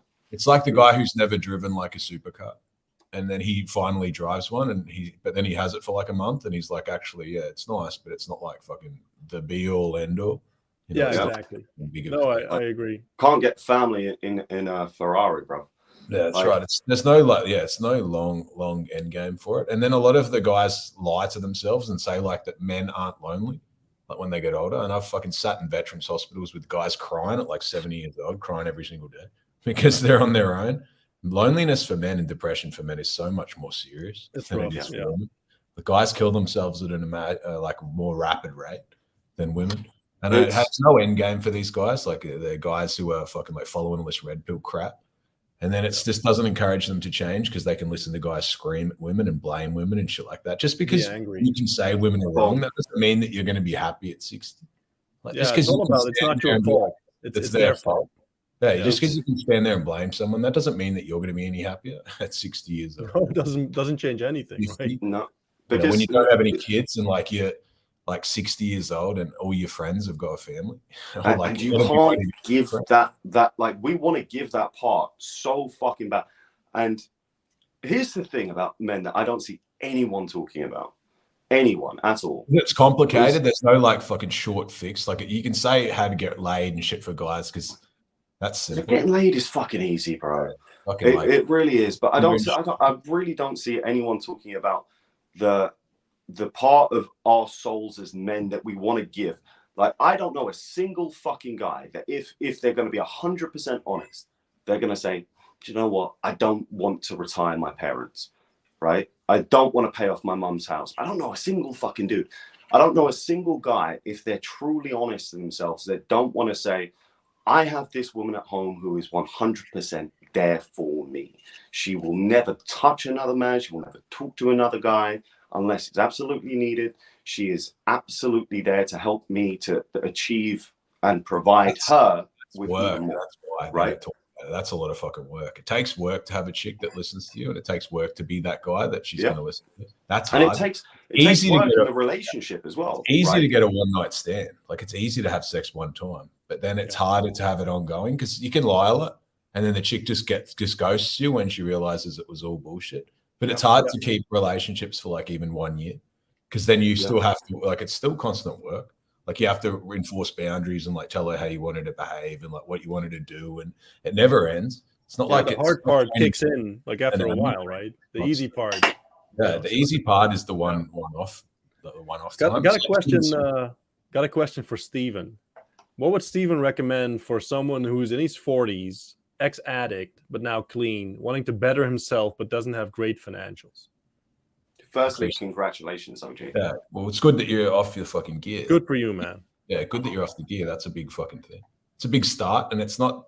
I know a lot of guys at 40s will be like, "I've wasted my life as an addict," but it's better to be off in your 40s than it is to be off never, or fucking like off in your 60s or something.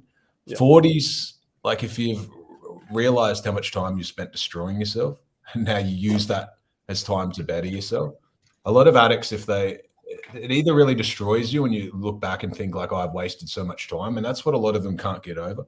They sit there and they're like, I've lost so many years. Now it's just like, it's over for me. Like, I can't fucking do anything anymore. But it's not over. Like, it's not over because there's still so much shit that you can do in your 40s. Like, you can still fucking, like, you have to work on your finances though. I don't know. Imagine like maybe you've got like legal issues or like family stuff that you've got to overcome as well. Because often it's like there's family problems and that. Like, your family's probably seen you fucked up for a long time. It takes a while to build that trust and things back as well. And then trust in yourself's a big thing. Like, you have to trust yourself again because you lose like a lot of the fucking like humanity when you're an addict because you fucking like, you can't trust who you are for a long time. So it takes time to get that back. But you just need to find like a higher income skill again. There's probably things that you can't do if you've been an addict. I don't know if you've been in legal trouble.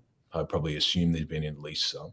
So there's probably things that you can't do, but that doesn't mean that there are like nothing that you can do. I don't know what you're good at. You have to find out what you've got, some sort of skill, and refine it down to a trade where you can actually earn good money.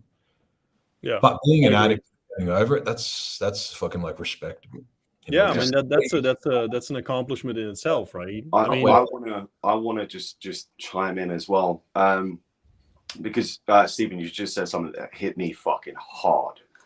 So I used to be on coke as well, pretty bad, but to the point as to where I was waking up at 3 a.m. just to have a line and then going back to sleep. Like, it was, it's horrendous. The shit is horrendously hard to get rid of. But at the same time, it's also insanely easy, right? Like, you control your brain most of the time. If you're an addict, then, you know, the drug normally does most of the control.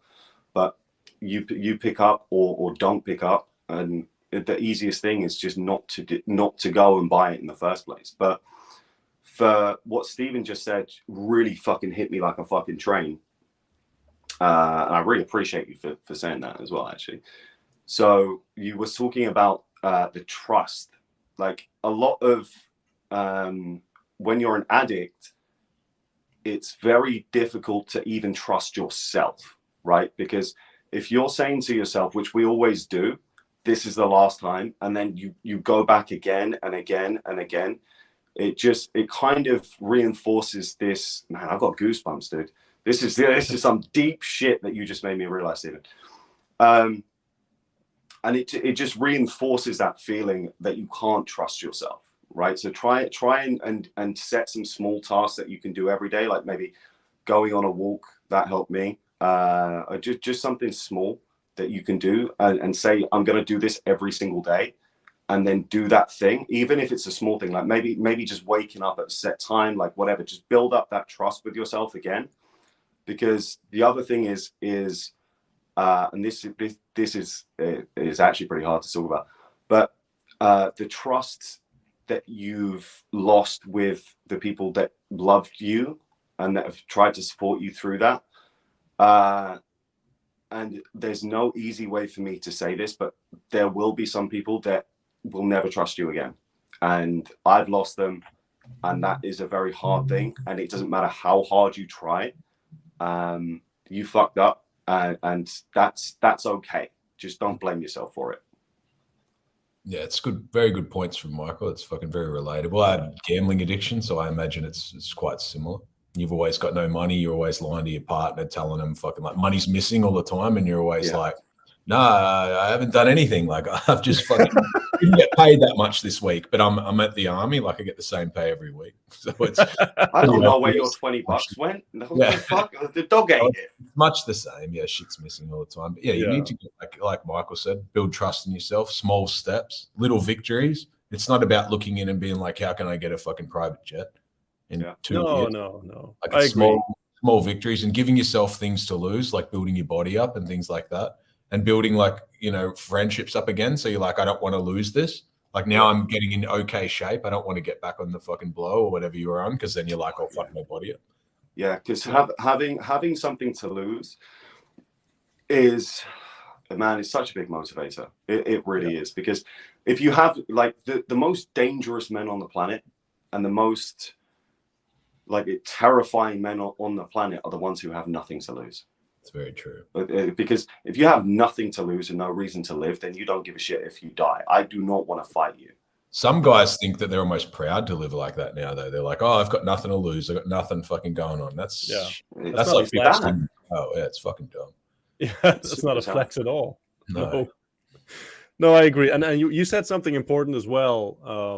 After you commented on like the trust issue, you said you lose part of your humanity or most of your humanity, which is really true. Like you sort of get to a lower state of being. It's hard to explain, but you understand what I mean. It's, yeah. Your acceptable shit just becomes more and more like fucked up. Like what's acceptable to you gets more and more like shit. Like you're around people that use drugs as well, so normal for you is really fucked up. Yeah. And you that's it. You normalize everything, right? Like you normalize everything. You normalize fucking everyone up until 7, 8 in the morning, just on blow on a fucking Tuesday. Like, man, I can tell you guys, I'm sorry. Like, that's not good. On a fucking Tuesday, and then no one going to work. Then all of a sudden, you guys are doing the shit that, bro. Once I like a genuine story. And this was, I can't remember what day of the week it was, but I was still going to school.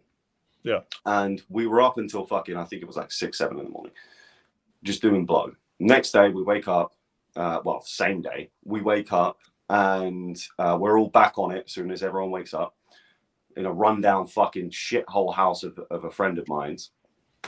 And we wake up and then we go to like the town center and we walk into M&S, and which is like a shop, right? Like a supermarket. Yeah. We walk into M&S and there was like a 3-foot salmon. I shit you not, right? Like this big. Yeah. And we'd normalized just stealing shit to steal shit. And I said to everyone, I bet I could steal this 3-foot salmon. And I tried to steal this 3-foot salmon. What? I put it down my back, and bruv, the security guard saw me do it in the cameras. So you have to imagine, right? I'm this maybe 15 to 15-year-old kid or whatever with a 3-foot freezing cold fucking salmon down his back. And the security guard just pulls me. He goes, a big fucking huge black dude. And he just got and he goes, I don't know what you are trying to do, but you come with me now. And I'm like, fucking shit. All of my friends just fucking run away. The coke is wearing off. And then he takes me into the back office, puts fucking cuffs on me. And luckily the guy found it really funny, but he still called my mum and my dad. So I had to explain to my mum and my dad why I was trying to fucking steal a 3-foot salmon. But the shit that you guys normalize, and this is the point, it's just so ridiculous. It's so fucking ridiculous. The worst thing for that, the friendships and like relationships you normalize. It's terrible. And none of them are loyal or anything. Everyone's just loyal. Everyone just ran away, bro. Everyone's just loyal. Ran away. They're loyal to the bag. They're only around you if you've got the bag, and then if you don't have it, they're just at the next person's house. There's no True. Yeah, one of the things that I found really interesting also in your answer is that, like, you're 40 now. The tendency for a lot of people is to look back and sort of dwell on all that was lost, but it doesn't really matter anyway, right? Because it's gone. Like, It's gone. The only thing That's you the have is hardest what's in thing. front of you. Yeah, it's the hardest thing. Life's to be lived forwards, but you can only understand it when you look back on it. Yeah, That's beautiful. Yeah, oh. Yeah. It's true, because it's a switch. It's a switch, and it's a very difficult one that you need to push, which is, rather than looking back in hindsight, you need to switch that and then look forward in foresight. That is a very difficult switch. That's a superpower, I think, because then you can focus completely on the future. I don't focus on the past at all. People will ask me about shit that happened in the past, and it's almost like I can barely remember it, or I'm talking it's almost about not real, right? And yeah, it's like a life that had ended, so I don't feel bad. Like, people will be like, "Oh, can you remember when you did this?" And I'm like, "That's so beautiful." That was someone else. Yeah, it's true. People feel beautiful shit and carry it for their whole life. That's pointless, man. It's a rebirth, though, like, for real. And you guys, so here's a thing that I said this last year, and it's on my Instagram. I'm paraphrasing, but I said on a post that I posted in December, I said, "Fuck it, that's it. I'm committing suicide." And the whole post carries on, and it was basically me saying, I need to kill the man that I am to become the man that I need to be. True. And I really, really fucking meant that last year, and this year has been the best fucking year of my life. And next year, bro, I'm killing myself every day now. Good for every you. Day. Like a phoenix, right? The old phoenix fucking story. You've got to burn yourself alive sometimes to so something else can develop. Yeah, that's beautiful. I agree. That's very good. To sort of tie into that, because we got another question from someone asking, like, how do you, like, because Michael, you mentioned that you were stealing the 3-foot salmon, which is, it's a shame it didn't work out, man. The salmon juice down. Bro, if I pulled that off, that'd be awesome. Yeah, you've been giving courses on how to steal salmon now, but it wasn't meant to be. Anyway, so your friends, it's a bad business idea. Yeah, I'm sure there's a big market agree. For it. Yeah, we should talk about it off stream. But your friends all ran away like rats.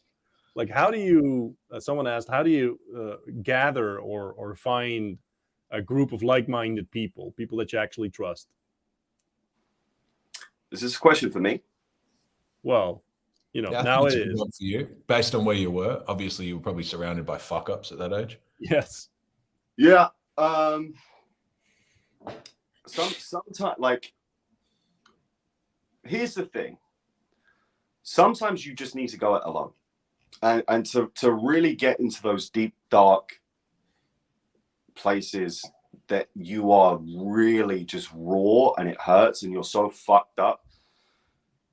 The best way to do that is by yourself, because to really look inwards and to really look at the man that you want to become or the woman that you want to become, you don't want any further outside influence, right? Yes. And so sometimes I really think it's best just to, like, I keep all of my deep dark shit that happens. Like, I keep it with myself. I have like a higher version of myself that I sometimes turn to for advice or for energy or for power. And other times, like now, recently, it's been God for me that I turn to and that I can talk to. And I think that is, if you're able to do that, then you really know that you're able to do anything. Like, really, really. I think that's a very good point. I think a lot of guys now, they just want to like find a group to put them back together. It's like they're like Humpty Dumpty and now they're broken and they're like, oh, I need to find a group of guys to put me back together. That's never going to happen. Yeah. But guys that are winners don't want to be around broken fuck-ups. Like, you need to fix yourself first before you like present and be like, oh, I'm here. You have to at least be like put together in some sort of form. You can't just rock up some damaged guy and be like, who's going to save me? That doesn't work. It's so true, because and you just made me realize a fucking thing. So the Humpty Dumpty parable, who put Humpty Dumpty back together again? he fucking did. He picked up the fucking pieces and put himself back together again. Yeah, it's important that it's like I've same as Michael. I've spent a lot of time on my own over a lot of years, on my own completely. You know, just pretty much sitting alone with my own thoughts, figuring out exactly who I am and who I want to be. If I had have been sitting around other people, I would have never developed who I am. Because a lot of people just end up like they're broken, they don't know who they are, and then they just copy the like strongest person around them, and then they just end up like a crappy clone of that person, but inside they have fucking nothing, like no substance, because they don't know who they are. Because they're around strong guys, but then they just emulate that person. But then you take away that person or something, and then they're on their own, and they're expected to like have a wife and kids, but they have no substance themselves. They don't know who they are. How do you find out who you are though? You decide who you are. You have to be alone. I think a lot of guys need to write down like qualities of them that they don't like, and qualities in them that they want from other guys, the strongest guys around them, and then like merge the two. Be like, these are the qualities I don't like about myself. These are qualities I want. This is who I would be if I could fucking like be the perfect version of myself. These are the things that are missing in myself.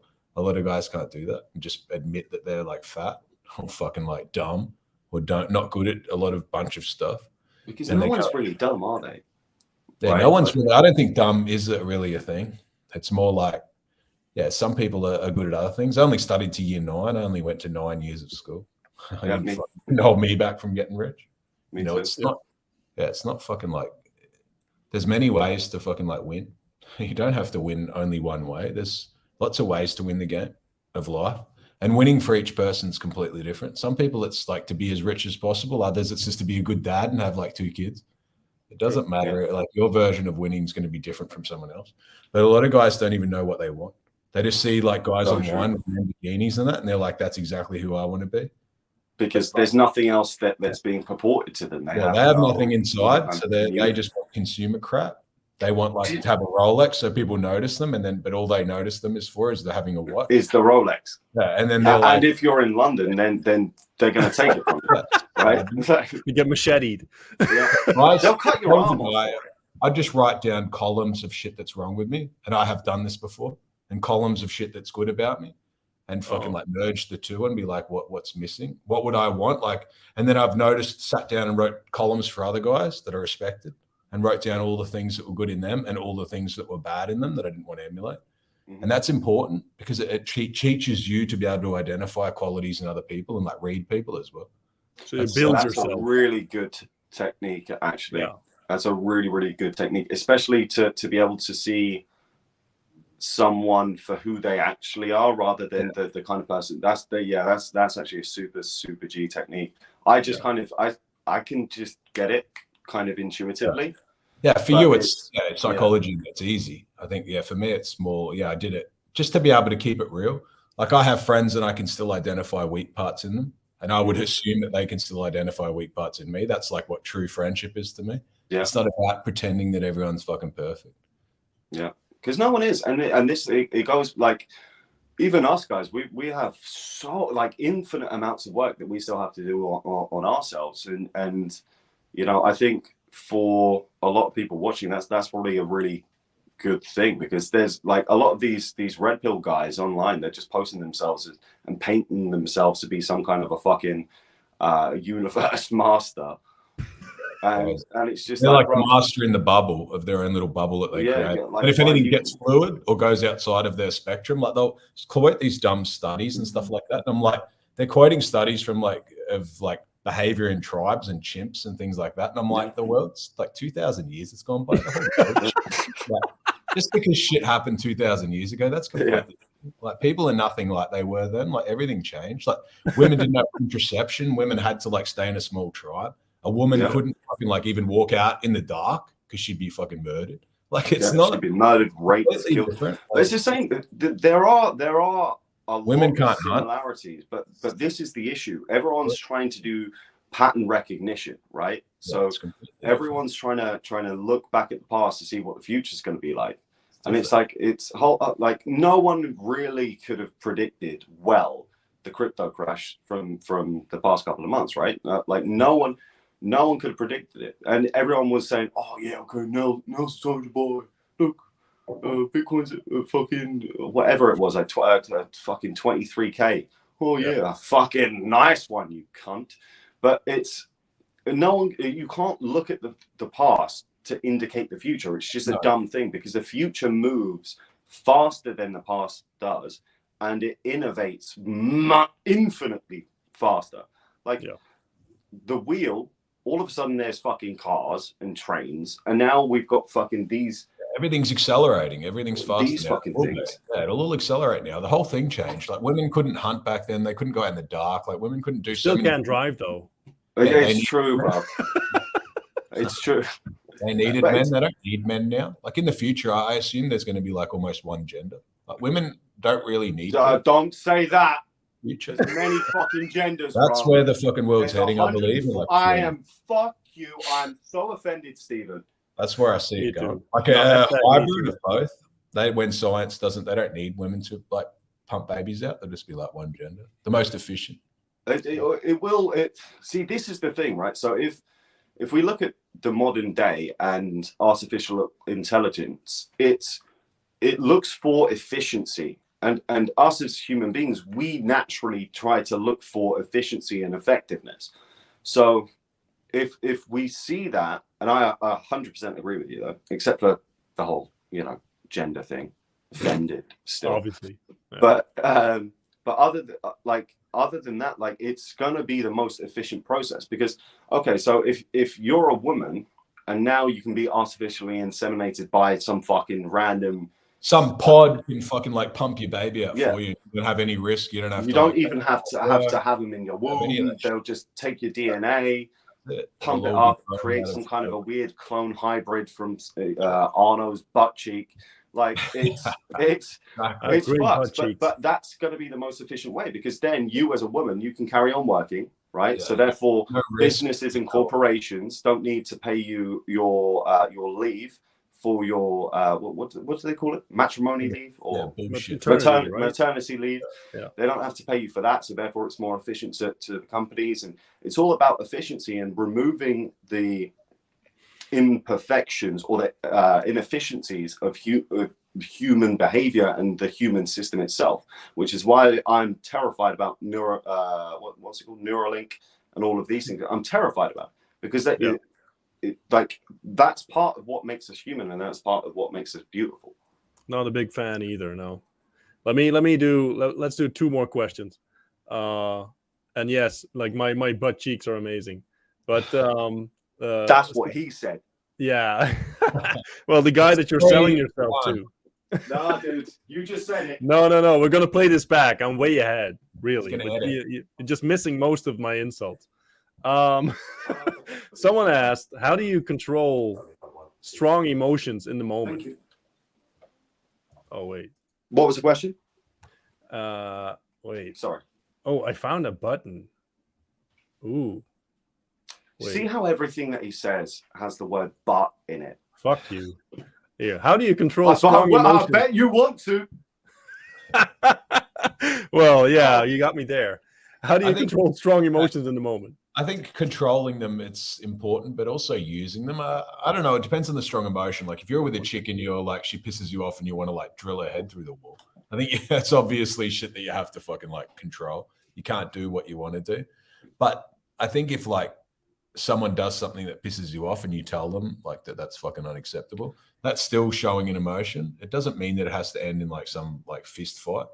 It just can be you saying like, I didn't like that. Like if you're at the nightclub or something and someone like fucking bumps into you and knocks your drink over and you just tell them like, watch where you're fucking going. Yeah. That's just the thought of that terrifies guys. Like they could never do that.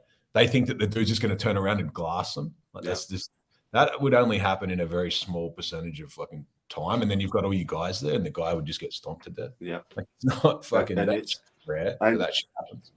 It's 100% true. And it's not about controlling your emotions. It's about using them to propel you forward, right? So if, thank you, man. So if, for example, the example that you just used, right? Just taking that as to your chick has just really fucking pissed you off.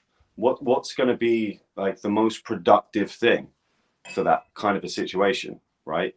And you can use that anger and hold that anger in until the next time that you guys have sex, and then just fucking let it out in a productive way, which is also going to be a beneficial way to like propel that forward. Or you could use the uncontrolled way and the sort of immediate animal brain, which is just saying, fuck this bitch, you're a bitch, fuck you, blah, blah, blah, and then just completely ruin the relationship. Like, one, you have to look at, okay, where can I use this energy? Where can I, like, first and foremost, can I store it? And you can always like store it. Like if you're going to the gym or you have a punching bag at home, use that energy on the fucking punching bag, right? And then you're going to get a better workout in. If you're upset, then maybe it's best for you to fucking just look at yourself and say to yourself, hey man, like, and be there for yourself and say, hey man, I know that today's been a hard day. Look at yourself in the mirror and say, all right. And you've done really well. You've dealt with it really well, and then just move on from there. Give yourself a tap on the back and move on, you know? I think that's a really good point. Like, guys, I'm not a big journaler. Like, I think journaling is fucking dumb. Unless a guy's done shit with his life. If he's like 40 years old, he's done shit, and he goes, I want to write a journal or a book, that makes sense. But some dork who's done nothing, I don't think he should journal. But if you're having problems displaying your feelings in general, I don't think writing them down is a bad idea. It makes a lot of sense. Because a lot of guys don't even understand how they feel. And if you write it down, you can start to like jumble that puzzle in yourself. So if you write down like, oh, girl at the coffee shop fucking called me the wrong name and like didn't even notice me when I was at the register and fucking all this crap.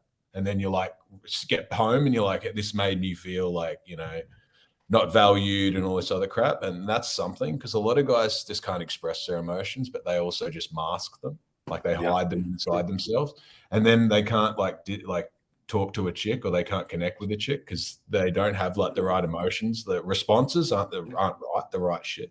Like if she does something, their responses are like not even like fair. They're really extreme. I got my journal right here, like my gay journal. You know, I got it. You know, no, you know, Lord of the Rings. Finding out I'm journals are gay.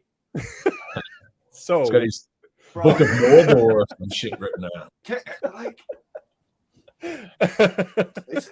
No, I think writing shit down doesn't hurt like your feelings, because a lot of guys, their emotions are weird. Like they'll catch their chick DMing a dude, and then their like response will be pretty light, or a chick will do something small and their response will just be extreme. They're not doing the right shit. Like responses aren't right. Yeah, it's gauging the situation versus your response. Not everything's a breakup, you know. Not everything means that you're gonna fucking like break up with her just because she's done something that's quite small. Like you say, oh, can you get me a coffee? And she's like, oh no, I'll finish this shit that I'm doing, and you're like, just fucking explode. You can't do that. Like you've got to be reasonable. Like you got to be calibrated. I think a lot of guys are like autistically uncalibrated.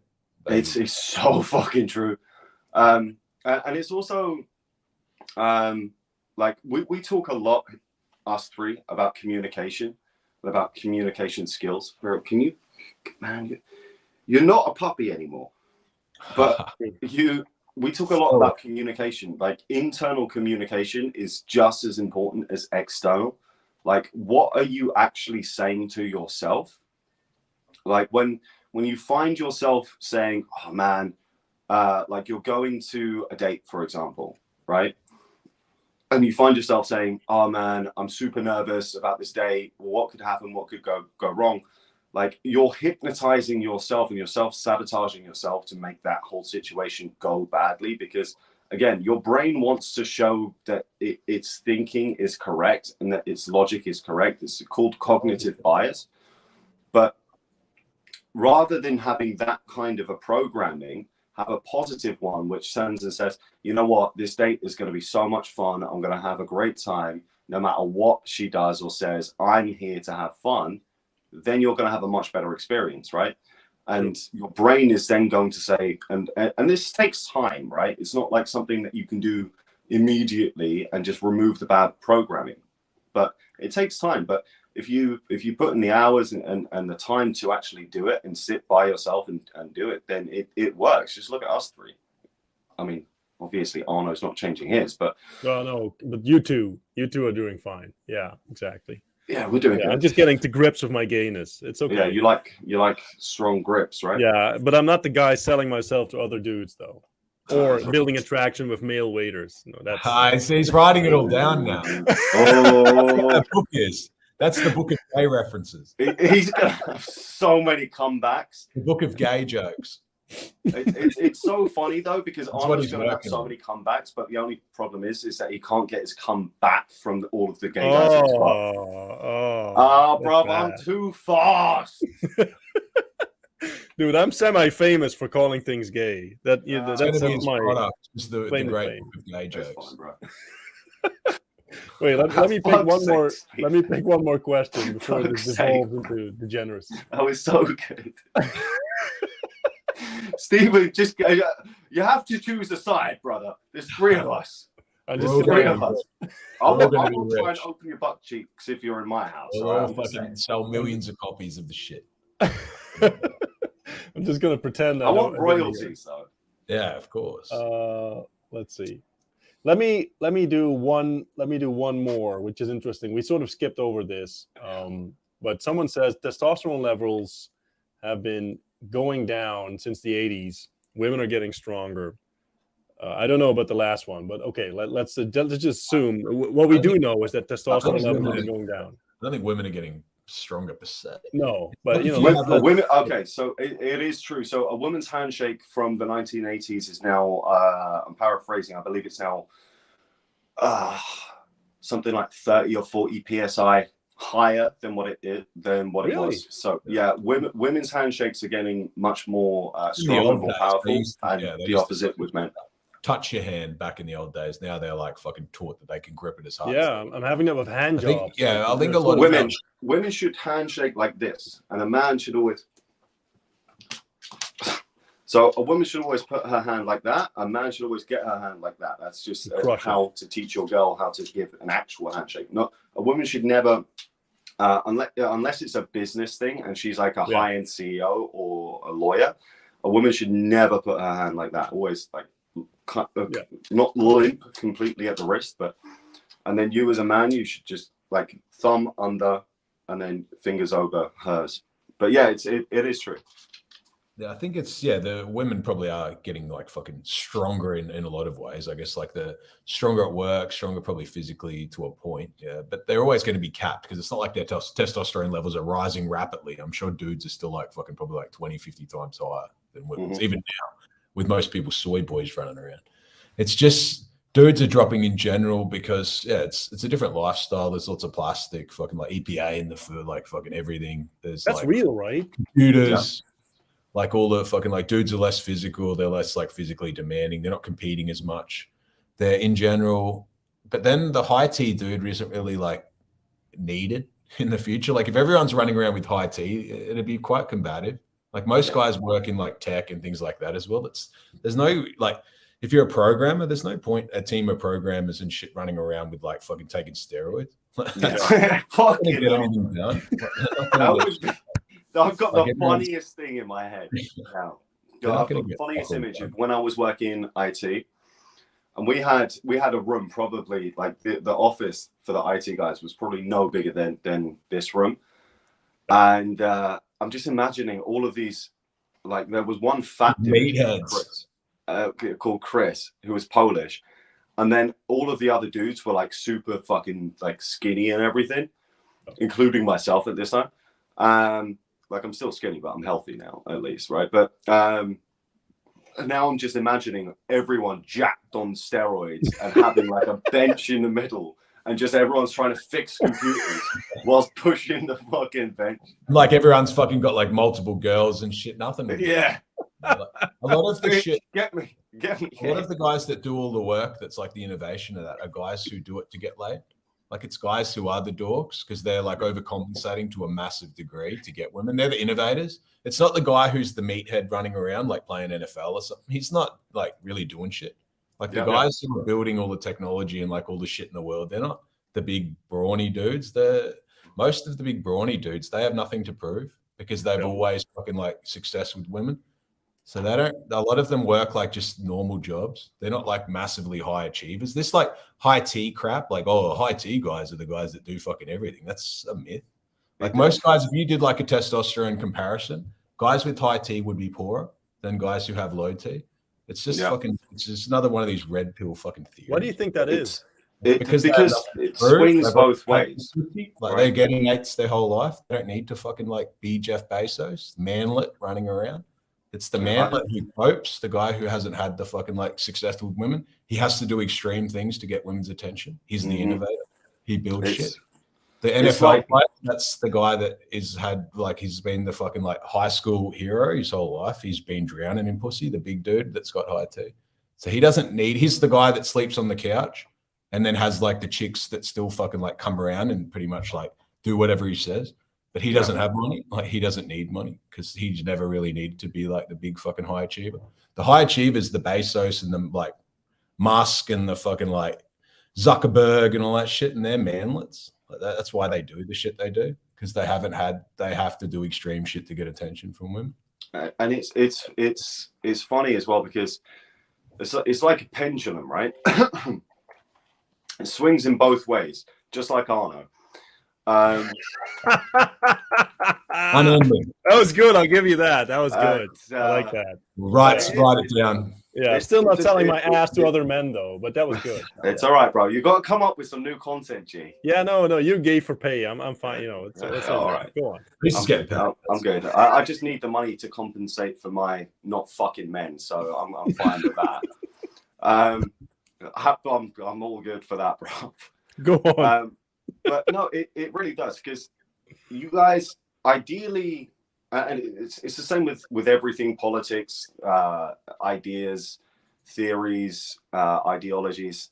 You want to be as much in the middle as possible, rather than being on one extreme or the other, because if you're like focused on just like, oh yeah, fucking T, everything else, I can guarantee you that you're not as creative as you could be. I can guarantee you that you're probably not spending time genuinely just by yourself and building your character, building your actual worth. If you're just focused on money, for example, then then you're not probably focused on your physique or your health as much, and so on and so forth. You know, there's so many different aspects of it. But just if I try and identify if you're on one extreme or another, my personal thing is just to be as intrinsically in the fucking middle as I can be, and focus on everything, which is a really difficult thing to do. Yeah, like the football stud from school. Like I don't know one that's successful. Like I don't know one Chad from school that's done fucking anything, and they were all high T Chads. The guys who I know that were the winners are the like beta boys. They're the ones that didn't get anything in school. They were the dorks, and now they've like had to compensate and be like, fuck it. It's either going to make or break me. I'm going to go either like extremely successful or not. The guy who's always had success, he doesn't need, like, he's always had women. He's had women. If he's sitting on the couch, he has women no matter what. He doesn't need to like be extreme. He's happy to be in the middle. That's the high T guy. He doesn't need to do all that shit because he's already confident. He's got like the fitness ability and all the crap. Doesn't need to do all that. It comes down to like roid munchers aren't rich. Like most guys in the gym have fucking no money, and they're the high T guys. They're fucking like bums. Notorious. It's like it kind of comes down to even if you don't need to do something to get something, do it anyway. I think it's like even if like right now you're healthy, go once a year, get a full health checkup. Get a full health checkup. Prevention. Yeah, it's prevention. It's even if you don't need, like, let's say that you're earning like $500,000 right now. If you're earning like $500,000, okay, cool. You don't need more money, but try and get to $1 million. Like that should like always be aiming for more. Always be aiming for more, but from as many different areas as possible. Just trying to become, I keep on saying this again and again, like being a man is, and the definition for me is being capable, right? It's just being capable, become more and more capable at more and more things. But first, you need to focus again on the basic 3 things I think that each of us said. Actually, Stephen, I don't think that you covered your 3 things, bro. I covered it. I did cover it. Mostly the same as you. But I reckon if the average guy, like you took the average dude and just gave him shots of testosterone, he'd just sit in his room and jack off all day. Like you've got to fucking like, it might help you if you're exceptional. But most dudes are just going to be accelerate what they already do. Like they're just going to fucking like sit around with their pants around their ankles. It's just the same. It's sad, man. It's sad. And if anyone is having problems, by the way, with porn, I said this in the last one. That's a fucking film yourself jacking off. I swear to God. Film yourself jacking off. Watch the whole fucking thing. Because it worked for my friend. I told you guys. I'll give you an update. Send it Arno's way. Yeah. That was good. I got to get one. I haven't had fucking one. He got me with the attraction for fucking dudes. Steven might have won this one. That was good. Okay, he's chosen teams. He's chosen. He got me fucking with the attraction for dudes. He even wrote it down. I love that. What do you think, Arno? Like with the T compliment or the fucking T comment and the other things? Do you think that's really anything most dudes should worry about? The testosterone thing, unless there's like astronomically low. If they're like in the normal fucking. Bro, it's so hard. Like, I mean, I seen so many people, you know, getting their T levels checked, and then like I'm in the Netherlands, obviously, right? So you can get them checked here, and then they're like 300 or something, and now the range is massive, right? The range is but that in itself doesn't say anything, right? Yeah. Like if you're functioning, if you're doing whatever you need to do, if you're not fat, etc. Well, you know, you're doing fine, just go for it. But obviously, if you're fat and if you're lazy, well, not lazy, if you're tired, let's say you're tired, and you're not getting anything done, well, maybe that's the thing. I don't know. But it's such a, like you said, it's such a massive range. It's somewhere between like 200 and 1,100 or something. Yeah. Right? It's amazing. Like 1,300. An average guy thinks it needs to be like 1099. You know, at least. But everybody's different. Like some people are meant to be like 500 and others like 1,000. And if you put the 500 guy at 1,000, he'll get side effects. Like he might, instead of getting like a massive libido, his libido can crash. That's exactly it. Yeah, people think like I'm gonna like inject this stuff and then I'm gonna be like a sexual overproductive beast. Well, no, you're not. You're gonna get fucked up. Yeah, it can fuck up. Hormones are difficult, man. It's so different because there's so many variables, right? Yeah. And the fuck, Arno? I know something went off on my phone. I see how he's got Western music, right? You know, Brokeback Mountain. That film. Snake Wrangler. I knew it. Bro, it's his alarm. Fuck off. It's his alarm. Arno wakes up every day, and his butt cheeks clench. Yeah, I'm gonna get like unlimited videos of men masturbating now because of you guys. Great for your jack off content, then, hey, bro. Starting his own OnlyFans. It's gonna be Arno fans. We're gonna compete. Oh no, I'd pay for it. Gonna be I know you would. Yeah, you would sell me. You know. Yeah, because I'd be your only subscriber, bro. Well, no, you wouldn't. No, my mom would also do. That's good business, actually. If they're keen. It's all right, but if you need someone on chats, I've got some. Yeah, no, I got just a guy. You know, I've got some contacts for that, bro. Don't worry. All right. I think that's a good spot to break it off before it devolves into more degeneracy. I appreciate you guys coming on, man. It was awesome as always, and we should do this again soon. Much love. Hope it was helpful, and I appreciate you guys as ever, man. Much love. Thank you. Till next time, lads.